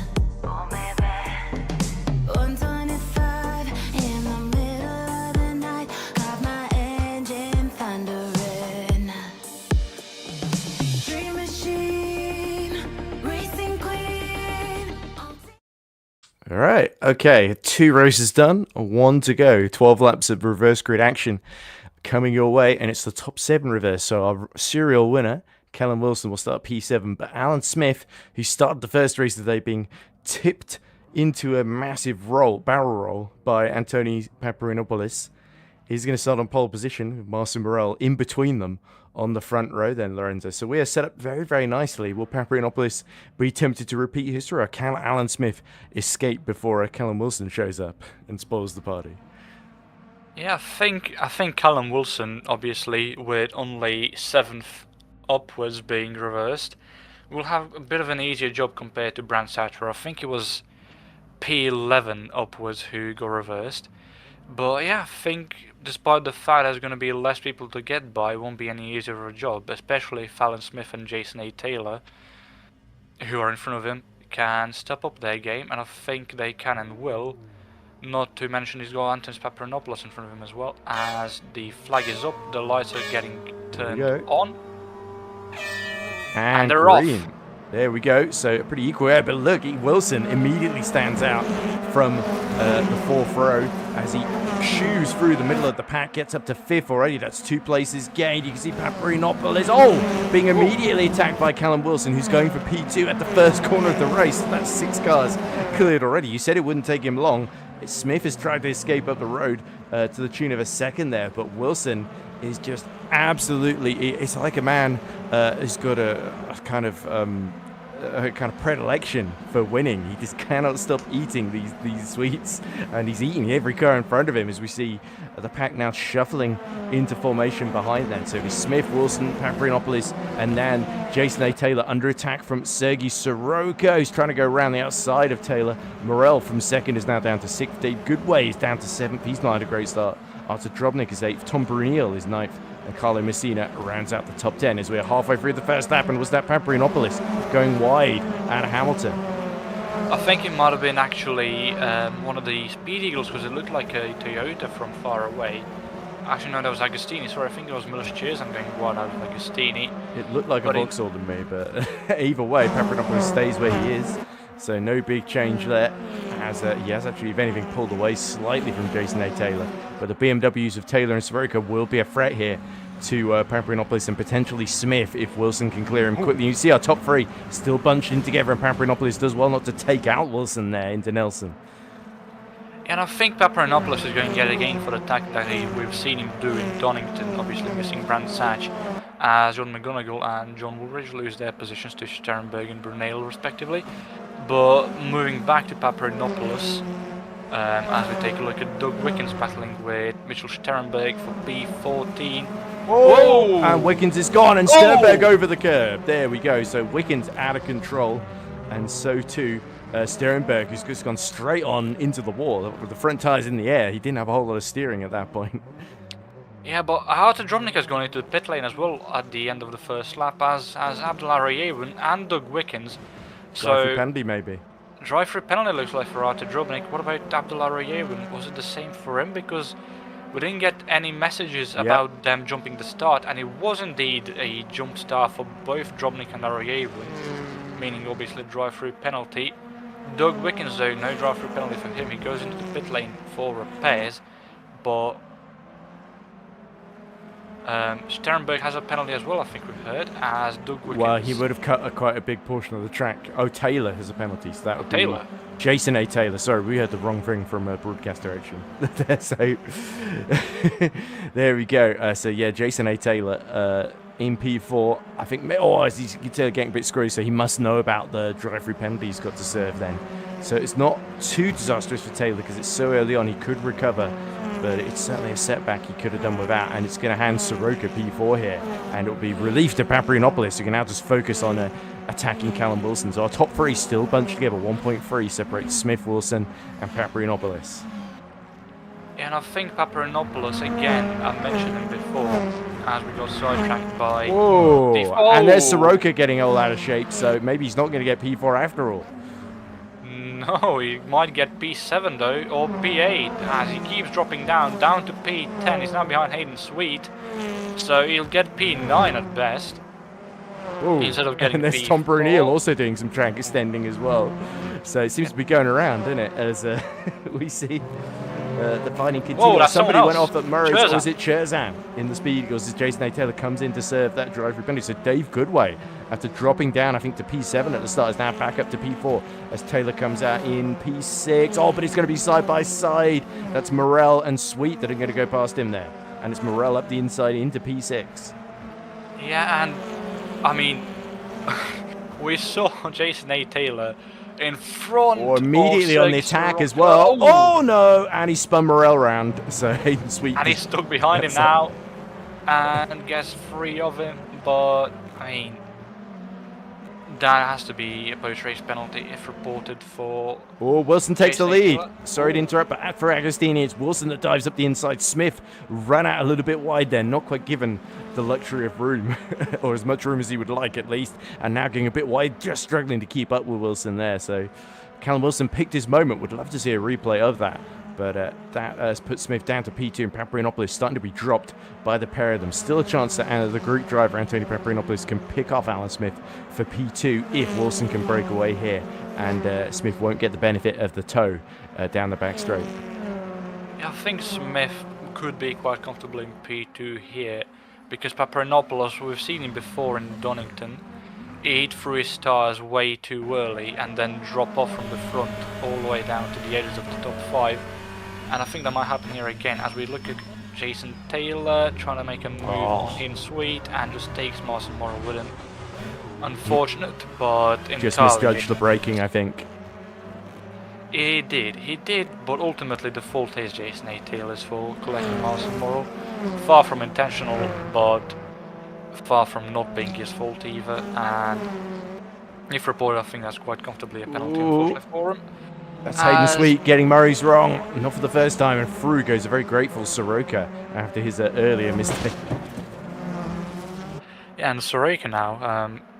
I was going to say before Jason A. Taylor made that move into Montreal that we saw Jason A. Taylor right in front of Sergei Soroka when he got the penalty, and he came out right in front of him as well, but now he's quite far from him. About 5.5 seconds, isn't it, between the Goodway and Soroka, and then Taylor about 7/10 behind Soroka. So Taylor got past Sweet as well at some point because Soroka got past him. I think we've also missed Carlo Messina has picked off Dave Goodway. I was wondering why Goodway was now back down to P5, and it's because Messina has picked him off in the Cupra. So good to see Carlo having finally a good final race. Obviously the first race was going well in P4 before he got disconnected, so let's hope history doesn't repeat itself, at least recent history anyway, because Messina, as you say, has been really quick but not had a great deal of luck this season. There is Carlo, and the Cupra, well, it's 5 seconds to Paprianopoulos, but he's got the pace to catch him here. Look, 153 that last lap, and 154 for Paprianopoulos in front of him. Alan Smith 155.0 as well, so it could be a freeway fight for P2 here if Carlo can keep this pace up. Yeah, I mean, he's gone a second faster last time around than Antonis Paprianopoulos. If he keeps that pace up, and if neither of them make any mistakes that would lose gain them more time than they already are, then I think by around lap 8 or 9, Carlo Messina will be in striking distance of Antonis Papadopoulos, which would be very, very nice to see. I think both of them deserve a podium, as does Dave Goodway as well, but I think Goodway, a bit of an outsider in that battle. And speaking of outsiders, Tom Brunel, I think he's been outside the top 10 in both of these races so far, currently in it though, and might look to climb up even further than P10 as Milos Cherzan outbreaks himself into Murray's, and I think so did Hayden Sweet, but Brunel picks off Cherzan and now chases Hayden Sweet down the front stretch. Yeah, the problem with making a mistake with Murray's is you're going to feel the pain of that all the way down the start-finish straight, even after the first corner as well, because you sort of try and carry as much momentum as you can. As there is Taylor all over the back of Soroka. Soroka defends to the inside, so it's all BMW war here for P6 here as they try and catch Dave Goodway 5 seconds up the road. They are going about a second lap faster here, but as they fight each other, that could cost both of them. Taylor going to the outside at Palmer. He's trying to get a move set up into Agostini here. Can he get the run that he needs? He's ahead, but he's on the outside here. Not for long though. I think he's pulled in front of Sergei Soroka, but didn't manage to get in front of him, which allows Sergei Soroka to get back in front of Taylor instead. And now I think Taylor will have to wait up until the backstretch to get... Oh! Sideways for Soroka. Yeah, very sideways from Soroka there, but he's managed to keep it under control. But I think that compromised him enough for Jason A. Taylor to be so much closer here now on the backstretch than he would have been usually. And I think in that number 2 you still can see the name of Turkington on it instead of Paprin or instead of Soroka. Taylor, I mean Soroka's blocked off the inside into Brundle, and he's very courageous there, Jason A. Taylor, and he manages to make it stick. He's in front of Sergei Soroka for now. He's got the inside line here, and Jason A. Taylor, what a move that is from the Briton. Take a bow, to be honest, and very lovely move that. That was brave, as we see all kicking off behind as Tom Brunel picks off Jordan McGonigal there. Him and Hayden Sweet all trading positions, and then Morel and Drobnik are starting to catch back up. As you can see, it's basically a huge train behind Cherzan then, as we see the 2 Speed Eagles at the back looking to take advantage. Oh dear, and that looks like Cherzan has got Murray's wrong again, and he's lost 3, 4, 5 positions there. Yeah, it seems to be a big struggle point for quite a lot of drivers in Murray's. Hayden Sweet, we've seen him struggle quite a lot, Milos Cherzan as well. Mitchell Sterenberg, I think we've seen a couple of times, who's out of the race actually, missed that. So Mitchell Sterenberg and Doug Wickens are both retirees half of the race in. I mean, we missed both of their retirements, so we're not quite sure what's happened, but at the moment there's too much going on for us to see what exactly happened, as Hayden Sweet thought of a move on Jordan McGonigal into Montreal, but wasn't quite there. Tom Brunel, though, he seems to be benefiting quite a bit from it, as he was peeling away before Palmer, but the draft that he was giving to Jordan McGonigal down that straight has nullified that gap, as McGonigal went a bit wide out of Agostini. Sweet thought of a move, but pulled out, and I mean, this is a 5-way, almost 6-way battle for P8, and I think the way things are going, any one of them can be on top. As we see, that was Drobnik picking up some grass there on the outside, and that's Sweet as well doing the same now. Yeah, it's every man for himself in this P9 battle, or P8 battle, I should say, as there is Morel trying to put Sweet off his braking point. A really big dive up the inside from Jordan McGonigal. Can he get it slowed down in time? Just about. And he makes the corner there. So round the outside, you don't often see that into Brundle. So yeah, well judged from Jordan McGonigal then. But look behind. Hayden Sweet is under attack from Morel. And now Drobnik looking to double up. Maybe Cherzan as well, waiting in the wings. So the Speed Eagles, like a gang here, working together. And poor Hayden Sweet is going to get absolutely mugged here into Murray's. Oh, there's contact, there's slight contact between himself and Drobnik. It's just door-to-door contact, but it allows him to pull alongside Artur Drobnik, although the speed difference between the Toyota and Ford here, because of that, it doesn't allow Sweet to get past Drobnik. Instead, it just puts him in yet another sandwich, yet again, as we see some dust there through turn 1. And dropping defense from Sweet. Cherzan thought of a move on the outside of Montreal, but Sweet defends fairly well. And Cherzan still stuck behind that Ford, although getting some help from Drobnik. Drobnik is giving draft to Sweet, don't get me wrong, but is also defending well enough to allow Cherzan to catch back up. Although Martin Morrill, he seems to be working on his own now, as the two teammates behind him are working with each other. Martin Morrill gets past Tom Brunel into Agostini, lovely move up into P9, and he gets past John McGonigal as well on this lap. Surely that's the aim then. These guys, they don't care about the pack ahead. I think 12 seconds clear. Soroka is getting Soroka and McGonigal now.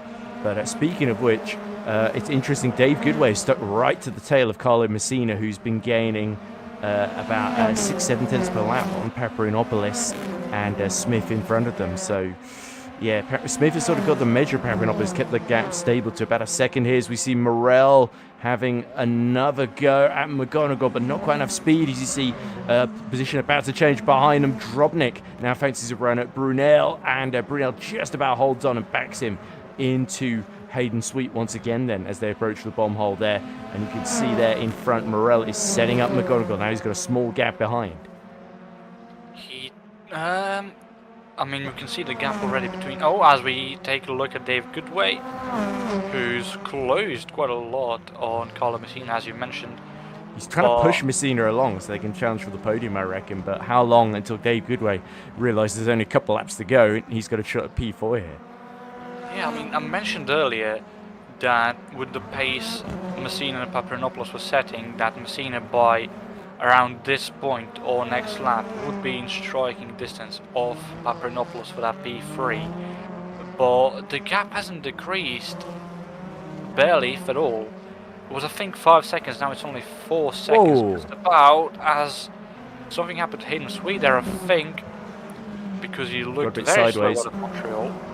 Might have been contact, might have not been contact, we aren't quite sure as we didn't Morel see. very close to McGonigal, by the way, as we're watching this, so looks like he's just gotten through into P8. There we go. Oh, just up the inside into Agostini, I think. So very, very well judged from Marcin Morel. Indeed, and that's a lovely move by Marcin Morel up into P8. So Speed Eagles seem to be quite comfortable occupying those lower top 10 positions. Yeah. To his credit, though, McGonigal defending a lot better in this third race. He's made a couple of mistakes in the early ones, and he seems to have learnt from that experience. Let's see if he can keep Drobnik behind him. He's been lucky at this race, especially around Murray's, because we've seen him make a couple of mistakes, then we've seen him just be involved generally in accidents more in the first two races. This race, he's battled a lot more than in the first two races, but it's also been cleaner battles, which has allowed him to not sustain as much damage, if any at all, which allows him also to position his car better, to have it at better control, and just defend and attack better. And another man who seems to be having his car under quite perfect control is Dave Goodway, who, I mean, Carlo Messina would have hoped to be attacking the Vauxhall in front of him. Instead, he'll have to defend from the Vauxhall behind in these closing 3 laps. Yeah, it's interesting with, of course, Taylor getting the drive-through penalty, Soroka getting into an incident, and then them fighting each other. It's enabled Smith, Paparinopoulos, Messina and Goodway to be the ones that are disputing these sort of positions behind Callum Wilson, immediately behind Callum Wilson, effectively, for the podium, 4th and 5th. But yeah, of course, with that setback, even with Taylor continuing to set personal best 152.9, easily matching Wilson's pace in the other BMW. The problem is they're too far behind now, 3.5 seconds. So even if they continue to catch it by about 1.5 seconds per lap, they're going to run out of time, surely, to really mount an attack here. So Goodway will be aware of this, and he'll know it probably makes sense to attack sooner rather than later. But you can sense Smith and the Hyundai now starting to run out of tyres here against Paparinopoulos, who's learned from that experience at Donington that you mentioned, Lorenzo. And he's played it very, very cool so far in this race after the first lap. He has indeed. He did go on the attack early on, but he pulled away from it equally as early, and he seems to have stuck around nearby Smith, but not that close, to just conserve tyres, but also be close enough to save them enough to be able to properly attack in the closing stages of the race. And it seems to have worked quite well in his favour, because the gap is now just about over half a second going through Murray. Smith looked to have locked up, and Paparanopoulos looked to have gone faster through there. Although the gap hasn't changed much, he's in the draft, but not enough to try and attack on this lap, I think. As Dave Goodway, he might be able to attack this lap and into turn 1 as well. He pulls onto the inside, but Messina brakes later. Goodway has to stick behind, and is not close enough into Montreal to try and attack again. Yeah, if these two really start fighting, that will be music to the eyes and ears of Jason A. Taylor then, who is now just under 3 seconds behind them then. So Goodway needs to make sure he doesn't compromise his line and just slow both himself and Messina up unnecessarily. If he's going to make the move, he's got to make it cleanly, fairly, and quickly. Or at least 2 of those 3 options, at the very least. As we see Drobnik now really in the thick of things once again with Jordan McGonigal, but McGonigal defends, covers the inside just in time into Montreal there. And after Drobnik stuck in P10 as his teammate Morel starting to accelerate 1.6 seconds ahead of both of them. And I think Drobnik, he might be on for a move here into Agostini on McGonigal, and I think Drobnik's still not pulling onto the inside. He does now, but I think he's too far back by this point to try and make a safe move, and he is indeed. McGonigal keeps 9 through Agostini, and Drobnik is still alongside. He's not along. I mean, tried to pull alongside now, but the speed difference between the Toyota and the Ford this time around hasn't allowed him to do so. So we saw the Toyota faster early on in the race than one of the Fords, which allowed the Toyota to keep the position to turn 1. But this time around, Toyota slower than the Ford. And yeah, Drobnik's still behind for now, as Antonis Paparanopoulos, they're going from Murray's there, and it looked to have been a slight bit faster than Smith through Murray's.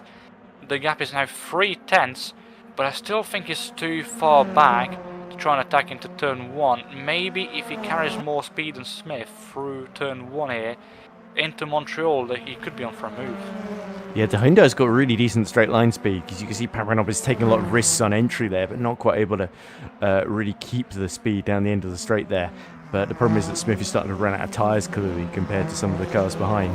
So he's really got to defend well if he wants to hold on to second position. All that defending is going to allow Callum Wilson to pull now a good 15 seconds ahead of him then, with just this lap and 1 more to go, as Drobnik now pulls to the outside. This is a bit of a desperate call here to try and put pressure on McGonigal's P9 and try and put that into jeopardy here. The Speed Eagles washes out wide. Drobnik now pulls back to the inside. It's going to be a late on the brakes maneuver here, and again cut off just at the critical moment there by the Ford Focus then. So Artur Drobnik, I think, starting to get a little bit frustrated here. And he takes a look on the inside of Palmer, but because of that he has to slow down more than he would usually. You can see Jordan McGonigal flashing his lights, so he could be unhappy with what's been going on behind him. Artur Drobnik, he is not close enough to make a move into Agostini, although he thought of it, but in the end not remotely close enough to try and make it stick. Although now still not close enough. He keeps thinking of it, but it looked like it forced McGonigal to take more of the curb on entry there than he does usually. It was very, very close to hitting the tyre barrier on the inside, and I think that was McGonigal there clipping a bit of grass on the back stretch. Now could Drobnik be able to get past him, as Hayden Sweet, he's there as well. He might be getting past Artur Drobnik instead of Drobnik getting past McGonigal. Yeah, we could be in for a photo finish in the fight for fourth. Messina and Goodway still 2/10 apart, but now Taylor is only 6/10 behind as we see, a mistake there, and Sweet gets past Artur Drobnik. Oh dear, and they come together on exit of Nelson there. And I think that's ruined Drobnik's chances for that P9. It's not done well for Sweet either, to be honest. No, he's dropped all the way down to P14, and look at the gap he's got to Milos Cherzen. He's not catching that inside the lap unless Milos Cherzen has a catastrophic failure at some point on track. Here we go. Last chance for Dave Goodway. Sorry to cut across you there, Lorenzo, but this is really heating up. So Goodway knows one little slip up here and he could lose that 5th position, but he's got a chance for P4 up the inside as we see Smith defending from Paparanopoulos, and D'Agostini. There's just enough room over the curve for Goodway to muscle his way through, and he needed to do that. That could have been his last opportunity there. Now he's got to hold on to this position there. So Dave Goodwin of Vauxhall strikes on the last lap. Wide goes Carlo Messina. Did he use too much of his tyres? Let's look at Paprianopoulos challenging Smith up ahead there, nearly getting up the inside of him. But Smith, I think, has got the straight line speed and has got the exit here, unless Paprianopoulos can do a dive bomb into Brundle. I think Paprianopoulos is too far back to try and make a dive bomb into Brundle. As we look at Callum Wilson, he's approaching, I think that's Abdul Ariyev in the police-looking car, the Infinity. Up into Murray's, I think Callum Wilson won't be able to lap him. Oh, never mind. So much for police escort. Yeah. To the line now comes Callum Wilson then. It's going to be 3 in a row and all sealed by an absolutely fantastic start then. So Callum Wilson does the triple once more at Snetterton. His work is done, winning by 16 seconds, possibly more then, as Alan Smith is just about going to hold on. Still a great end to the day, having started on pole position. He got the best possible result, held off a very strong challenge from Paprianopoulos. Dave Goodway, well, the last lap move is going to finish P4, and that's going to feel very, very sweet for Dave. A great end to his day. Carlo Messina just holds on to 5th from a charging Jason A. Taylor, who will rue that drive-through penalty for jumping the start, because that cost him a podium, I think it's arguable to say. With the pace that he had, he could have caught that top 3 battle between Wilson, Smith, and Paprianopoulos. And then we have got behind them our last couple of stragglers after Drobnik still trying to get it way past John Wooldridge. And Wooldridge is going to take P11 for the second race in a row unless Drobnik can... Oh, he's flashing his lights crazily as John. I don't know how that's going to help him. But yeah, decent enough exit. Trying to at least give him an epileptic fit, but I don't think Artur Drobnik has epilepsy, so that's not going to work here. And it's going to be John Woolridge who takes P11. Drobnik has to settle for a disappointing P12, but still putting a great fighting drive in that crazy scrap for P9. P8, I should say. Yeah, I mean, lovely battle there between the two of them, and I'm not quite sure, as you said, what Woolridge's plan was with the flashing lights, but as we go on board with Daniel Irvin, a last tiny bit of acrobatics through Murray's there. And don't flip on the final lap. That's the most embarrassing thing. I'm surprised Wilson didn't show off and try and do that as well. But yeah, Daniel Irwin will at least get to the end in P15. Yeah, as we finish the third and final race today, Callum Wilson, a hat-trick of hat-tricks, Alan Smith in P2, Antonis Paprianopoulos in P3, rounding out the podium, the second time this season, that we've had 3 different manufacturers on the podium, so that's quite interesting.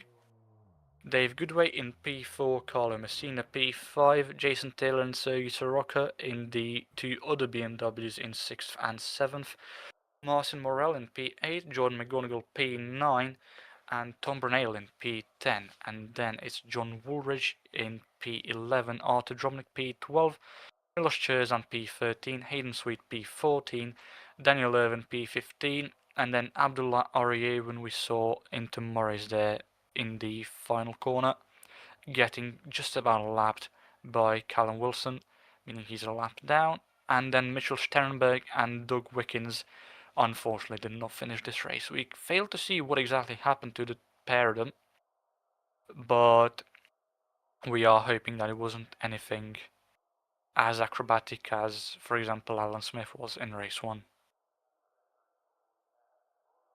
Yeah, maybe we can interview them and find out what happened if they're interested. But yeah, there we go. That concludes the action. And it's been very entertaining, Lorenzo. It's been fun to join again. I think a little bit cleaner than Brands Hatch overall. But it was still a couple of messy moments. That 5-6-way battle for P8 was very entertaining in that final race. But also some good fights are sort of up front for those sort of podium positions as well, even though Callum Wilson did his usual Callum Wilson thing and seems to have had a perfect score. It's a bit like that student that always gets the top score in every test, A stars all the way through. You can't help but feel just a little bit kind of, okay, now you're just showing off. But fair play, you did say he was going to win by 14 seconds. He did a second better, so you were pretty much on the money there, Lorenzo. Yeah, I mean, he improved by 2 seconds in every race with the gap he had. It was race 1 with 10 seconds, then race 2 with 12, and actually was 15 seconds in race 3, as you mentioned. But yeah, I mean, as I said, a hat-trick of hat-tricks. At some point, you have to wonder who will be able to topple Callum Wilson, because in this class of cars, he is undisputably going to be the champion. But away from the BMWs, and I think this Infiniti is in the same class as well as them in the Like a rear-wheel real drive drive cars. car, yeah. In the front-wheel drive cars, it's a bit more mixed up. I think going after the Brands Hatch races, the standings was Paolo Messina and it was It's okay. I can fill in time while you look it up if you need to, but just was rambling. Paolo Messina in first, although he was equal on points with Alexander Seraima. There we go. And Dave Goodway was 7 points behind him in third, and I think that's mixed up quite a bit now. After this round, Mitchell Sternberg was in fourth, 14 points behind Dave Goodway. I think he's dropped down now, especially after Anthony Paparanopoulos. And 2 second places for Taylor as well. That's going to do him a lot of good, even with the, I think, 5th or 6th, wasn't it, in race 3 there? Yeah, exactly. Jason A. Taylor was 6th in race 3, but he did get P2 in race 1 and 2, meaning I think he'll be quite comfortably still in P2 in the rear-wheel drive championship. I think Callum Wilson, obviously, going to be hard to topple him. He's got 9 wins in 9 races. He's got the maximum amount of points that you could. Although I think Jason A. Taylor is slowly starting to peel away from Sergei Soroka as well. Because coming into this race, it was a 23-point gap between the two of them in second and third, respectively. And I think Jason A. Taylor has now slightly more separated himself from the Ukrainian Sergei Soroka. Dave Brewster, we didn't see him today, so he's going to be losing out on Sergei Soroka in third. Well, I think in Dave's defense, he's going to be laughing all the way because he didn't have to sweat himself out and feel completely uncomfortable at the end of this one, which is probably why we get nobody jumping in the interview room. I can see a load of people in the VC in the Discord. So I've got Alan Smith, Tony Paparanopoulos, Dave Goodway, and Tom Brunel. But I don't think they either don't have access to the interview waiting room, or they don't want to go in, and I don't want to drag them in and then get berated. So I reckon I can ask them, and then we can see whether they would like an interview or not. oh God, that's going to take forever. But go on. And we can see Alan Smith wants an interview, and luckily enough, compared to Brand Satch, myself, I have the powers to drag people in and out of our call. So as we get ready to drag Alan Smith in, we get Alan Smith in. Alan, can you hear us? Hello, I can. Ugh. Thank you for joining us. No, thank you for having me. Right, Ed, Last would you like to hit it off with the questions? Okay, right. I thought you had it covered there. But anyway, Alan, welcome. Thanks for joining us. Obviously, a dramatic start to your day. You got a bump from behind, and then you did your Cirque du Soleil audition, I think somewhat unwillingly. Still got to the end of that first race. And then race 2, you were fighting your way through the pack. I think got to, was it P7 in the end? And that ended up being crucial because it gave you the reverse grid. So where do you want to start, Alan? Well, hopefully not on my roof next time. That was, I think that is the most times I've stared at the ground and been able to recover the car. First time you've done the triple corkscrew. You landed on the Marshall ball as well. Yeah, I'll be honest, there was a lot of time there where I was like, I'm trying to get it off, it's not going. And then, yeah, eventually it just slipped right and dropped off. Ended up getting a stop go. I think the game got quite confused there, so, That was interesting. The judges did not approve, apparently. The judges did not approve of my attempted circuit cut. You're a bad boy, you're a rebel, looking for any advantage. It's alright, I was doing the 200 breaking the laws instead. of physics, yeah. Yeah, I can't wait for Alan Smith Pro Skater 2 to come out. Anyway, so obviously, pain and misery of race 1. Race 2, starting near the back, it was all to gain, and gain you did, up to P7. It really felt like you were just on a charge so much faster than a lot of the drivers in front of you. I think the thing that helped is I made a little bit of a tweak with the camber settings between race 1 and 2, just so I could get a bit more front end in, which in this car is so critical that you have that front end. Not just because it's a front wheel drive, but the longer wheelbase as well. If you start balanced like you think you want it, as the front tyres go off, it just becomes understeer city. But that really helped me get in there and have a fight through the pack. Nearly had Morel. One more lap and I'd have been on him, but that was a very good result to get back all the way back up there. Oh. Yeah, we all also thought in the very beginning of race 2, I think one of the focus cars spun in front of you, wasn't it? And we all thought, oh no, not again, because it was the exact same corner. But yeah, we're going on to race 3 then, starting on pole position. Obviously, very, very fast starting Callum Wilson. Obviously, it didn't take him too long to get in front of you. Did you think there was a chance to hold him off for a bit longer, or was it just a matter of when? It was definitely a matter of when. I've known Callum for a very, very long time. We've had a few comings together, and we've had a few bits of racing, and it's always fun to race in him, but unfortunately just didn't have the pace there to bring it to him today. Hopefully another chance, another time. But yeah, I'm hoping for Alton Park. That's a circuit this car tends to do very well at, so hopefully bring it to him there. Yeah, and in fact, in that final race, you did have some good luck because the BMWs both hit trouble for various reasons behind you, Taylor and Soroka, and so that meant it was down to you and Paprianopoulos, and Antoni's was keeping his tyres in check for the first part of the race, and then was challenging you near the end. It felt like you had slightly more worn tyres, but you had better straight line speed, essentially. And was that the case? The Hyundai is a very slippery car. I did have it as far forward as I could get it, but even then, pushing as hard as I could to try and keep that gap. Front tyres just go, you can only lean on it for so long, even when the bias is all the way to the back. Yeah, definitely a close moment at the end when the game decided, no, you shall freeze. And Paprianopoulos was sat next to me, which is an odd experience. But no, it was definitely a horrible way race. to lose PT just on the run line. Wouldn't be the first time. Oh, okay. I'm just glad I could put on a good show. Yeah, well, you put on a roller coaster for us today. Lorenzo, any questions for our second place man in race 3? Yeah, and obviously congratulations on the results you got. Thank Definitely a debut for the ages, these 3 races. But I think with everything that's happened in this debut, you've got quite a good haul of points, and even though you joined 2 rounds late, I think you'll still be in and around the top 5 in the front-wheel driver class. Now, before Snetterton, it was Carlo Messina and Alexander Serima sharing first place on 82 points.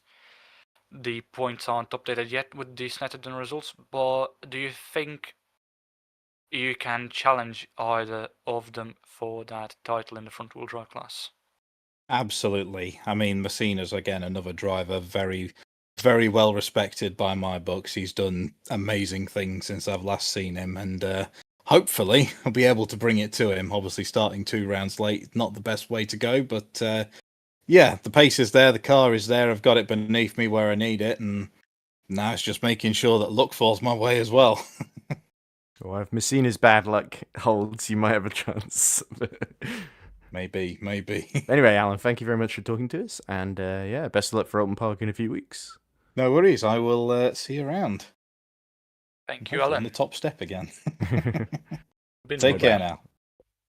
Take care indeed. Yeah, especially in this heat. I don't blame him. Right, who should we go for next, Lorenzo? I think I've been told by Dave Goodway that he'd like to take a shower. All right, So I think the next man will be Antonis Paprianopoulos to interview, as I've told him. So let's get Antonis Paprianopoulos in. Antonis, can you hear us? Oh, hello. Yes, I can hear you. You Welcome can hear me? aboard. Yes, we can hear you. Nice. This feels like a comedy sketch now. But anyway, Antonis, thanks for joining us. And yeah, a 3rd place in race 3, and I think just off the podium in the first 2 rounds. So all in all, maybe I think we heard a little bit of Alan's experience of the first race of him, you hitting the back of him. We didn't name you because we want to call you out in person, but a little bit of a uncomfortable moment, I think, from your point of view, because it's clearly not intentional in any way, shape, or form. And then you were sort of in a battle to hold on to P4, and I think had it stolen away from you in that first race by, was it Dave and somebody else as well? Was it Carlos? And then Carlos got disconnected, yeah, and I think he came 5th. Yeah, exactly. Yeah, it was good fun all in all. I enjoyed it. My car was very bad this race. I don't know. I destroyed the front tires. The setup was very bad. So I don't know. We need to check it. But I was very slow. And yeah, first race with Alan. I think we have a good fight in the first couple of corners, and then I think he moved in the braking ahead of me because I was clean and I was going to brake, but suddenly he moved in front of me and brake, and I couldn't even react. So I think yeah, I don't know if it's my fault, but yeah, whatever. Apologies if it's my fault. I haven't seen any outside shots. Oh, well, you might want to So get your heart medication ready if you need any of that because it's quite dramatic. and yeah, but it was good fun always, and as always with the guys. And yeah, the second and third race, I tried to do like a test and change some things in the setup. Didn't really work. Only third race, I was a bit faster, but still I destroyed the tires. And yeah, at the end, no big difference. So I don't know. Oh. We will see. Maybe I wasn't fast in this track. I don't know. This is But for it was someone who good finished on stuff. the podium to say they weren't there Yeah. fast. I mean, you were certainly giving giving Yeah, Alan a bit of yeah. a challenge in that third race. It certainly felt like a nice little redemption for the coming together, essentially, to see you fight so cleanly. And he had that straight line speed, I think, which was the advantage that the Hyundai had over you. So maybe you were right when he said it was the car choice that prevented you from getting through today. Yeah, also I think he had the pace, I think, but he made, let's say, some more mistakes than me, 3, 4 times, and he lost a couple of 10 seconds, let's say. So that's why we have a bit of a fight. I think he was faster still, but yeah, I couldn't do anything more. I tried, but congrats to the winners.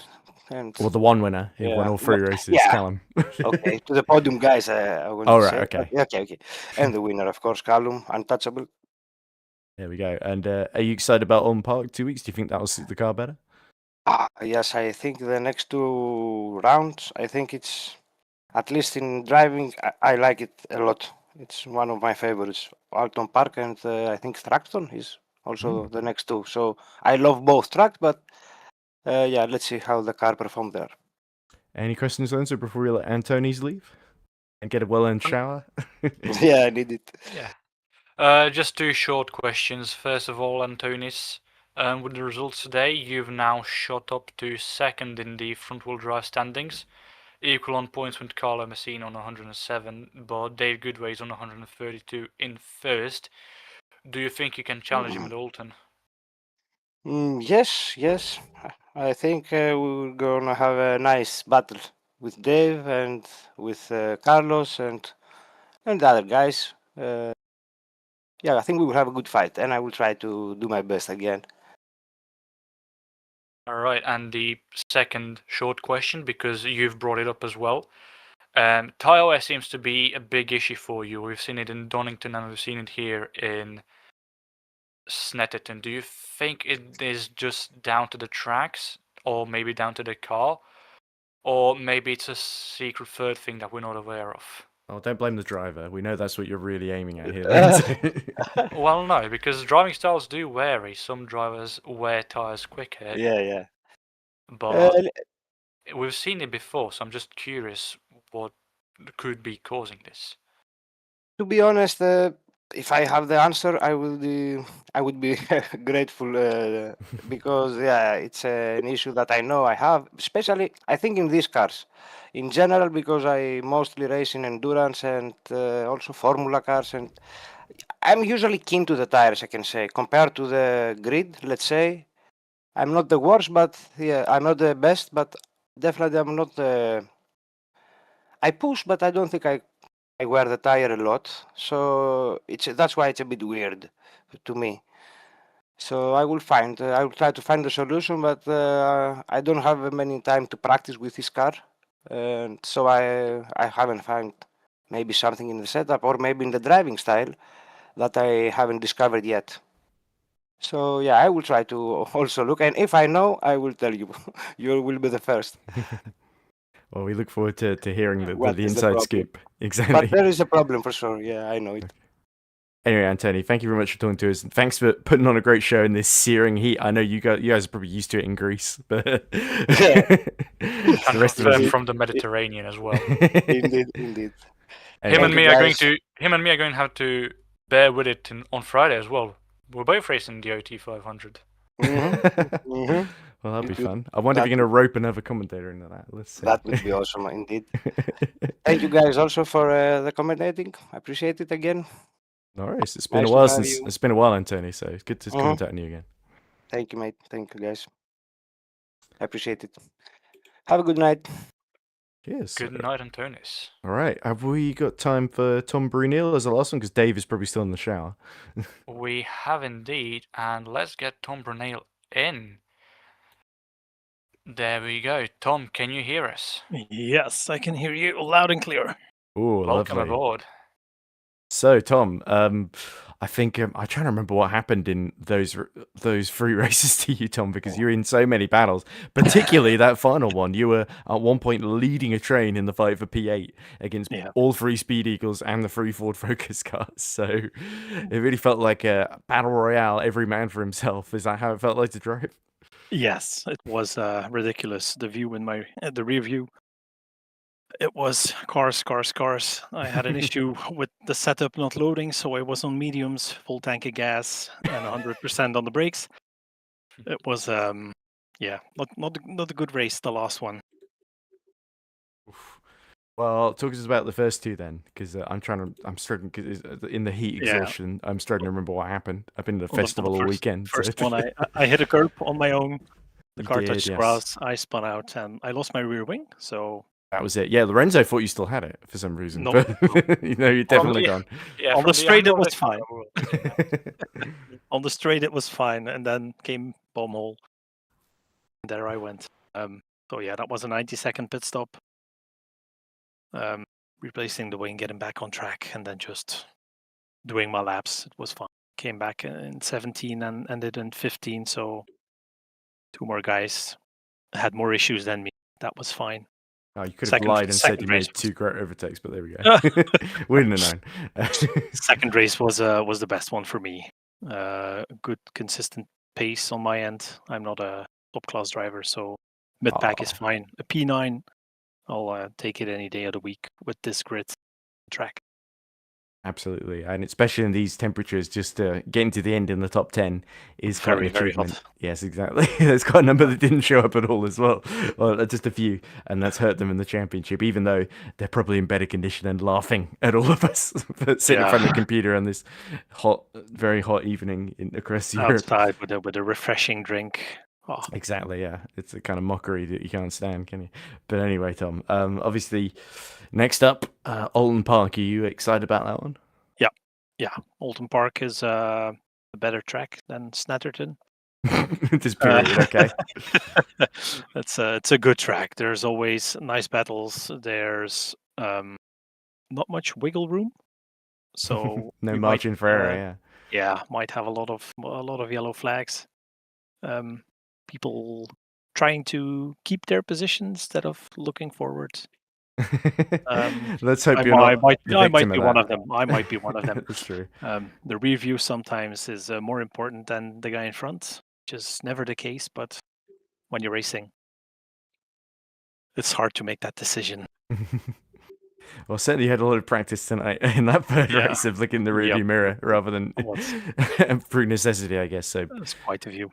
let's hope you have a little bit better luck in Alton Park in a couple of weeks' time. Yeah. Lorenzo, any final questions for Tom before we let him go? Tom, with the results now after Snetterton, you now P9 in the driver standings for the Yep. football drive class, albeit you are only what is this? This is 12 points behind Milos Cherzan up in P5. So do you reckon after Alton you might be able to ever just about sneak into the top 5? I think if my setup was loaded on the last race today, I would have been maybe a bit higher even. Milos and me are similar paced. I think he cuts corners a bit more. I try to keep a Literally or figuratively. clean line. Yeah. But it's a very compact grid, and the points show it. There's a lot of people who have a very similar pace on track, so it makes for good racing, or even for mid-pack drivers like me. But a P9 is fine for me. I have no issues with being P9 in the standings overall Yeah, for the front wheel drive. you may be an ambitious Tom, but that doesn't make for exciting commentary. So let's push forward, shall we? Yeah. And aim onwards and upwards. Well, thank you very much for doing to us, Tom. I think you deserve a break from all the hot air we've been blown in your direction from across you various guys parts for- of Europe. So Thank you guys for the commentary tonight. It was, no worries. You were well, putting a thank you. good show for us, Tom, particularly in that final race. So yeah, all the pleasure is ours. Yep. Good night. Good night. Right, and with that, I don't believe Dave Goodway will have finished his shower in time. So, yeah, he's gone. So, I think it might be. Oh no, he's still there because he's in the shower. So, but as in the shower and also in the. Yeah, it's inappropriate to approach someone while in the shower. Lord knows what he could be singing. It might be a crime against. Well, we might get audio copyrighted because of his beautiful voice. Anyway, so we may as well end it there, Lorenzo. But final thoughts from you? Obviously, Alton Park to come. I think you're right with that question. Can anybody stop Callum? He's just a runaway train, and somebody forgot to give him the handbrake. Yeah, I mean, despite the fact this was the lowest attendance so far, I think it might have been the greatest racing we've seen so far. Obviously, we've seen some acrobatics and some incidents, but overall, I think the racing product overall was better than both Brands Hatch and Donington, which is quite a statement because Snetterton, compared to those two on the global scale, is quite overlooked. And yeah, I think this round was quite exciting, and I'm quite happy with how it went. And yeah, Alton Park, the island layout on June 9th. I'm looking forward to that, despite the fact that I think I might be busy with commentary for GPWC Formula Sprint 2. Meaning that we might need you to step back in again, Ed. Okay, well, problem is I've got Cub Scouts probably that night, so Something to discuss. Yeah, I don't think you want to make the arrangements live on stream. If we give you a word of advice there. Yeah. Just one final comment. Jason Taylor has written in to say, I did ruin race 3, didn't I? I think it's a bit harsh. I get a great fight back. A great fight Very against harsh. Soroka. And nearly got Dave at the end as well there for P5. So I think Jason Taylor should it's the heat exhaustion talking there. I think he still did a very good job, especially in those first 2 races. So I wouldn't I wouldn't get too hung up on the reverse grid race because we were looking at the fight behind him. So for the most of it, so I think we even missed most of his drive through. Let's pretend it didn't happen. Anyway, my thanks to you, Lorenzo, for joining me in commentary. My thanks to Remco de Zeeuw for doing wonderful broadcast direction as ever and catching as much of the action as is possible in this searing heat. And really, from me, I think that's all I've really got to say. So tune in to Alton Park in a couple of weeks' time when somebody, hopefully, will be commentating on it. It might be me. It might not be. I might show up late. Who knows? Coming back from Cub Scouts if I have to. But yeah, anyway, so a wonderful free races here at Snetterton, but it is Callum that continues to light up the winning screen, the timing screen by winning. So thank you for watching and good night. Take care.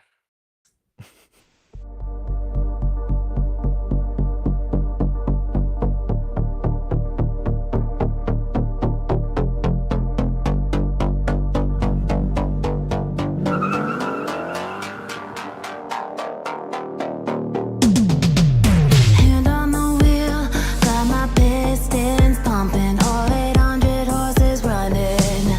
Oh baby, 125 in the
protection.